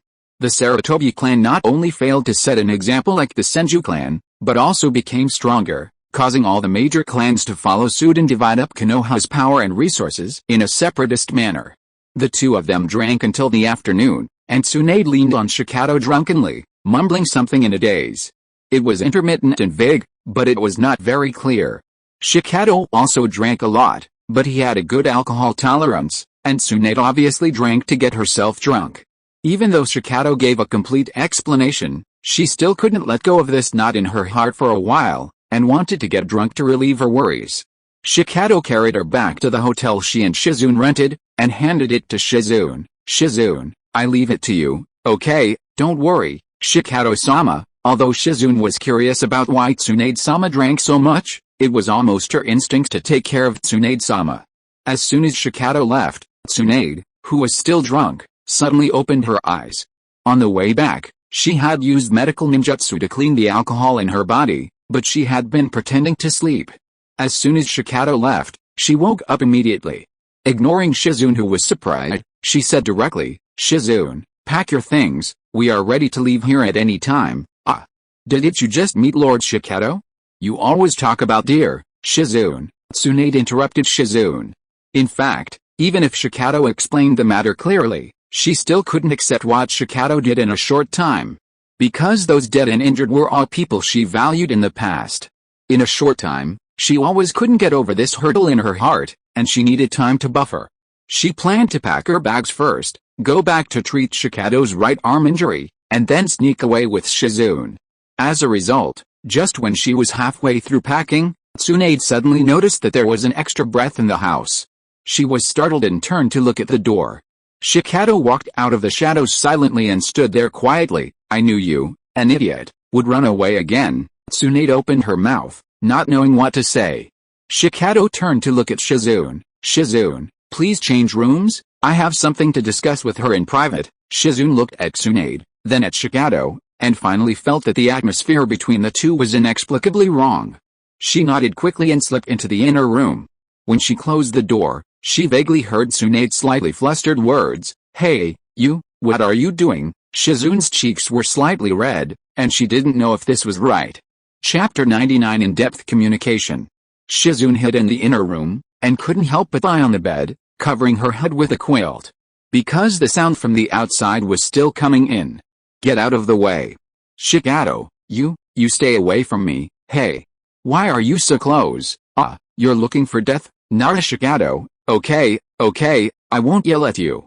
Stop it, okay, your right arm is still seriously injured, be careful. Nara Shikato, Jing, Shizune is in there. You don't want face, but I do. Don't do this. Let me go, Shikato.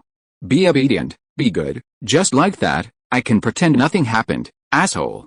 Don't go too far, okay? Sorry, I shouldn't yell at you. I really won't yell at you. Change to another place. Don't be here. Shizune will hear it. Tsunade's stumbling voice came.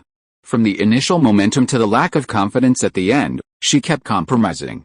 After a long silence, Shikato suddenly spoke. It's okay, Tsunade. Shizune is still young? She can't understand. Tsunade was so angry that her eyes were about to burst into fire, and she couldn't bear it anymore. Damn, you can't understand, you bastard. She finally exploded. In the inner room, Shizune, who was covered in the quilt, heard a loud bang and bang from outside. She immediately realized that Lord Shikato and Lady Tsunade seemed to have really fought outside for unknown reasons. She wanted to rush out to dissuade them, but soon the sound of fighting died down again. She put her ear against the door and heard Lady Tsunade's distressed voice. Hey, are you okay? Are you stupid? I told you that your hand injury is very serious, but you have to make me angry. You are a scumbag. Idiot. Stupid. Up in the inner room, Shizune, who was pressed against the door, was stunned. Why was there no sound suddenly? Lady Tsunade's voice suddenly stopped talking. It was not until a long time later that Tsunade's voice was heard again. It seemed a little resentful, as if she was complaining about something, and her tone seemed very weak. You scum, I will be dragged down to hell by you. It's okay, let's just be a pair of mandarin ducks that die of gluttony. It was not until dinner time. The fight in the living room finally stopped. Shikato put on his clothes and said to Tsunade, who was sneaking behind him, Tsunade, help me tie my hair. My hands are not very convenient. However, after a long time, there was no movement behind him. Shikato turned around and saw Tsunade secretly hiding a table in a scroll. What are you doing? It's just a table, why do you have to hide it? Tsunade's little action was discovered, and her cheeks immediately flushed. She stammered and said something. Shikato didn't hear clearly. What? Nagging. Tsunade was so angry that she wanted to beat him up again. It's all your fault. You have to be here. When she thought of this, she gnashed her teeth in anger. Asshole, how am I going to face Shizune in the future? Just as I was thinking about this, the partition in the inner room was suddenly pulled open. Shizune lowered her head, her little face flushed. Tsunade-sama, I'll go arrange for someone to prepare dinner. After saying that, she ran away in a flash, but halfway through, she fell flat on her face with a thump, probably because she was too nervous. But before Shikato and Tsunade could react, she quickly got up and turned around and left the room. Shikato and Tsunade looked at each other. And then Tsunade's face heated up quickly at a speed visible to the naked eye. She pounced on Shikato and strangled Shikato's neck with her arms. You killed me. You bastard, I'm going to bite you to death. Shikato smiled and didn't mind. Instead, he enjoyed resting his head on the fat behind him. Hey, help me tie my hair. Tsunade had no way to deal with him. Before she succeeded, when the two of them got along, she was often the active party, and Shikato was always very cold. After he succeeded, he played with her like crazy. Tsunade felt ashamed for him. How could this brat come up with such a plan? During dinner, Shikato continued to stay with Tsunade. Although he had already eaten her, he could feel that Tsunade still had a grudge in her heart. Just as he had made up his mind before coming, he must take her down this time and never give her a chance to escape. If it doesn't work once, he will do it a few more times. At most, he will have to toughen himself. It just so happened that Shikato's physique was very outstanding now, and he could afford the consumption. On the contrary, Tsunade couldn't hold on. However, this made Shizune suffer. During dinner, she thought that Shikato had left and she wouldn't be so embarrassed, but Shikato didn't leave. Tsunade secretly chased him away, but he didn't even move. Tsunade was so angry that she winked at him, but she couldn't do anything about him. This guy was not going to take any soft or hard actions now. No, he seems to like to take advantage of others. Tsunade simply booked another room for him next door, and after dinner, she pushed him and forced him in. If he stayed there any longer, who knows what would happen at night. This guy is very brave. As soon as he was pushed into the room, Shikato closed the door and locked Tsunade in. Tsunade was stunned. What? Continue? Go to hell? Huh? Beg for death? In the next room, Shizune waited for Lady Tsunade for a long time, but she never came back, until a strange vibration sound came from the wall of the next room. Shizune was stunned, and then her face flushed, and she felt a little aggrieved. Lady Tsunade, why is this happening? Shizune didn't sleep almost all night, because she was really disturbed for half a night. Shizune has grown up a little in the past 2 years, and occasionally reads some novels and picture books secretly. In the past, she always thought that what was written in those books was so exaggerated, and how could reality be so outrageous, but now she felt that what was written in those books was simply too modest. It was not until the second half of the night that Shizune felt that the room next door was finally quieter. She finally fell asleep in a daze, and heard the door of the room suddenly push open. She immediately opened her eyes and looked towards the door.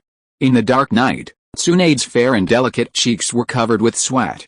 She was holding the door, moving little by little, and walked in with some effort. Shizune exclaimed, "Tsunade-sama? Why are you back?" Tsunade's cheeks were white and rosy, and she gritted her teeth. "If I don't come back, I will die over there. That bastard seems to be on drugs, like a teddy bear, an afternoon, plus half a night." Even Tsunade, who is proficient in medical ninjutsu and has a strong physique, can't stand it. As a result, a certain bastard was still very interested, and scared Tsunade to agree to many of his excessive demands. And then she was let back by the bastard. Before leaving, he made fun of her, which made Tsunade so angry that she gritted her teeth and vowed to find an opportunity to take revenge. Chapter 100 Healing Each Other. The next day, around noon, Tsunade was still catching up on her sleep, curled up in the quilt like a wriggling caterpillar. Her soft golden hair was spread out, with a strand of hair sliding down to the corner of her lips. Her face was filled with a smile in her sleep, as if she was having a sweet dream. Shikato sat on the edge of the bed, took off his shoes, got into the quilt and squeezed in. "Tsunade, make some room." In a daze, Tsunade muttered softly, "No, Shikato, I don't want it. I've already promised you, get out of here." Then, the next second, she suddenly opened her eyes wide and woke up from her daze in an instant.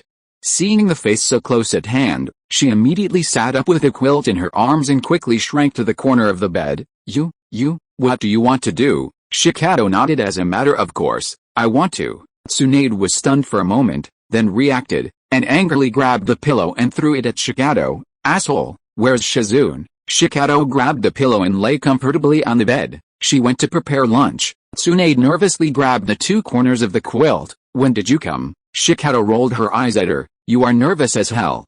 "Tsunade, I can draw it with my eyes closed now. What is there to hide?" Tsunade's face heated up instantly, and then she pounced on him desperately, bit Shikato's shoulder, and cursed in a muffled voice, "Bite you to death, you bastard." "Hey, are you really biting?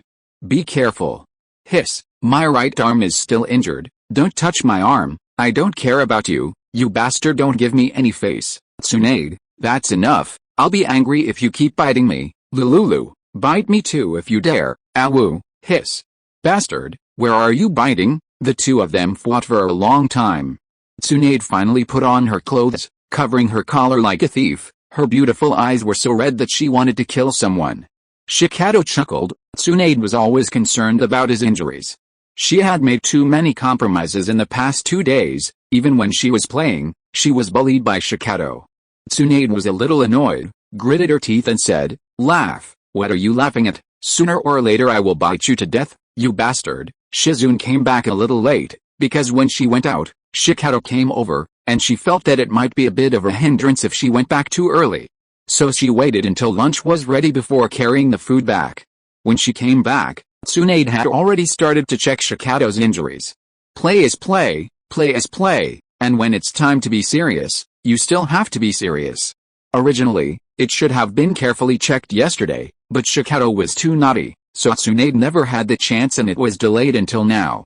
Shikato's right arm injury is no less serious than Lee's injury during the Chunin exam in the original book. This is also the main reason why Shikato cannot be treated by himself. The injury is too serious. Even Tsunade frowned after a careful examination. "Shikato, you are not allowed to use that secret technique again." "I'll try my best." "Not try my best, you must not use it again," Tsunade said in a serious tone. "Your move is too heavy for your body can't bear it." "To be honest, even I don't have much confidence that I can heal your injury." Shikato didn't mind at all. and instead made a light-hearted joke. "It's okay, in that case. You will be my wings from now on. You are going to die?" Tsunade punched him in shame and anger.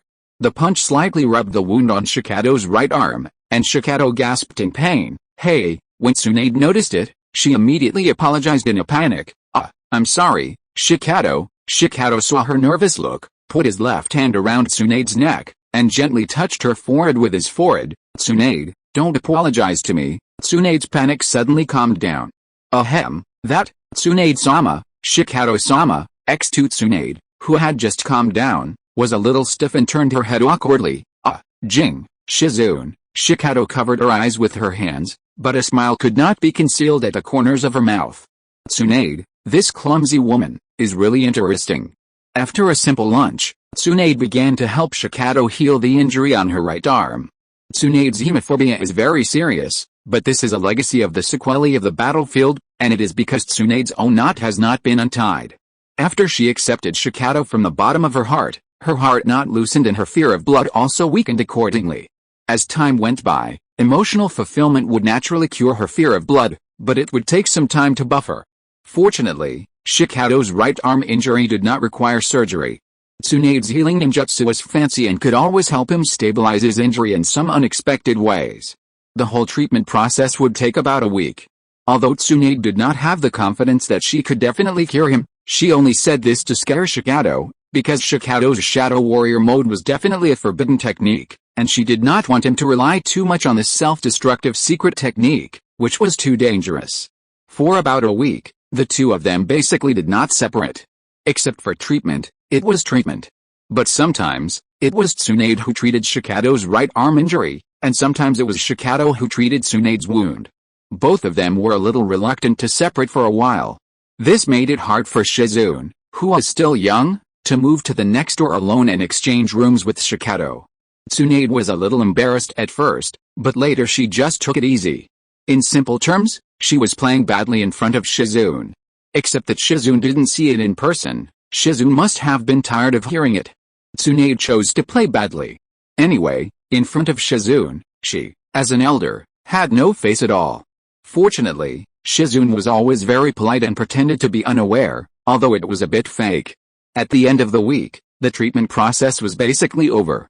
In order to heal faster and recover better, Tsunade specially installed a splint on Shikato's right arm and wrapped it around his neck with a bandage.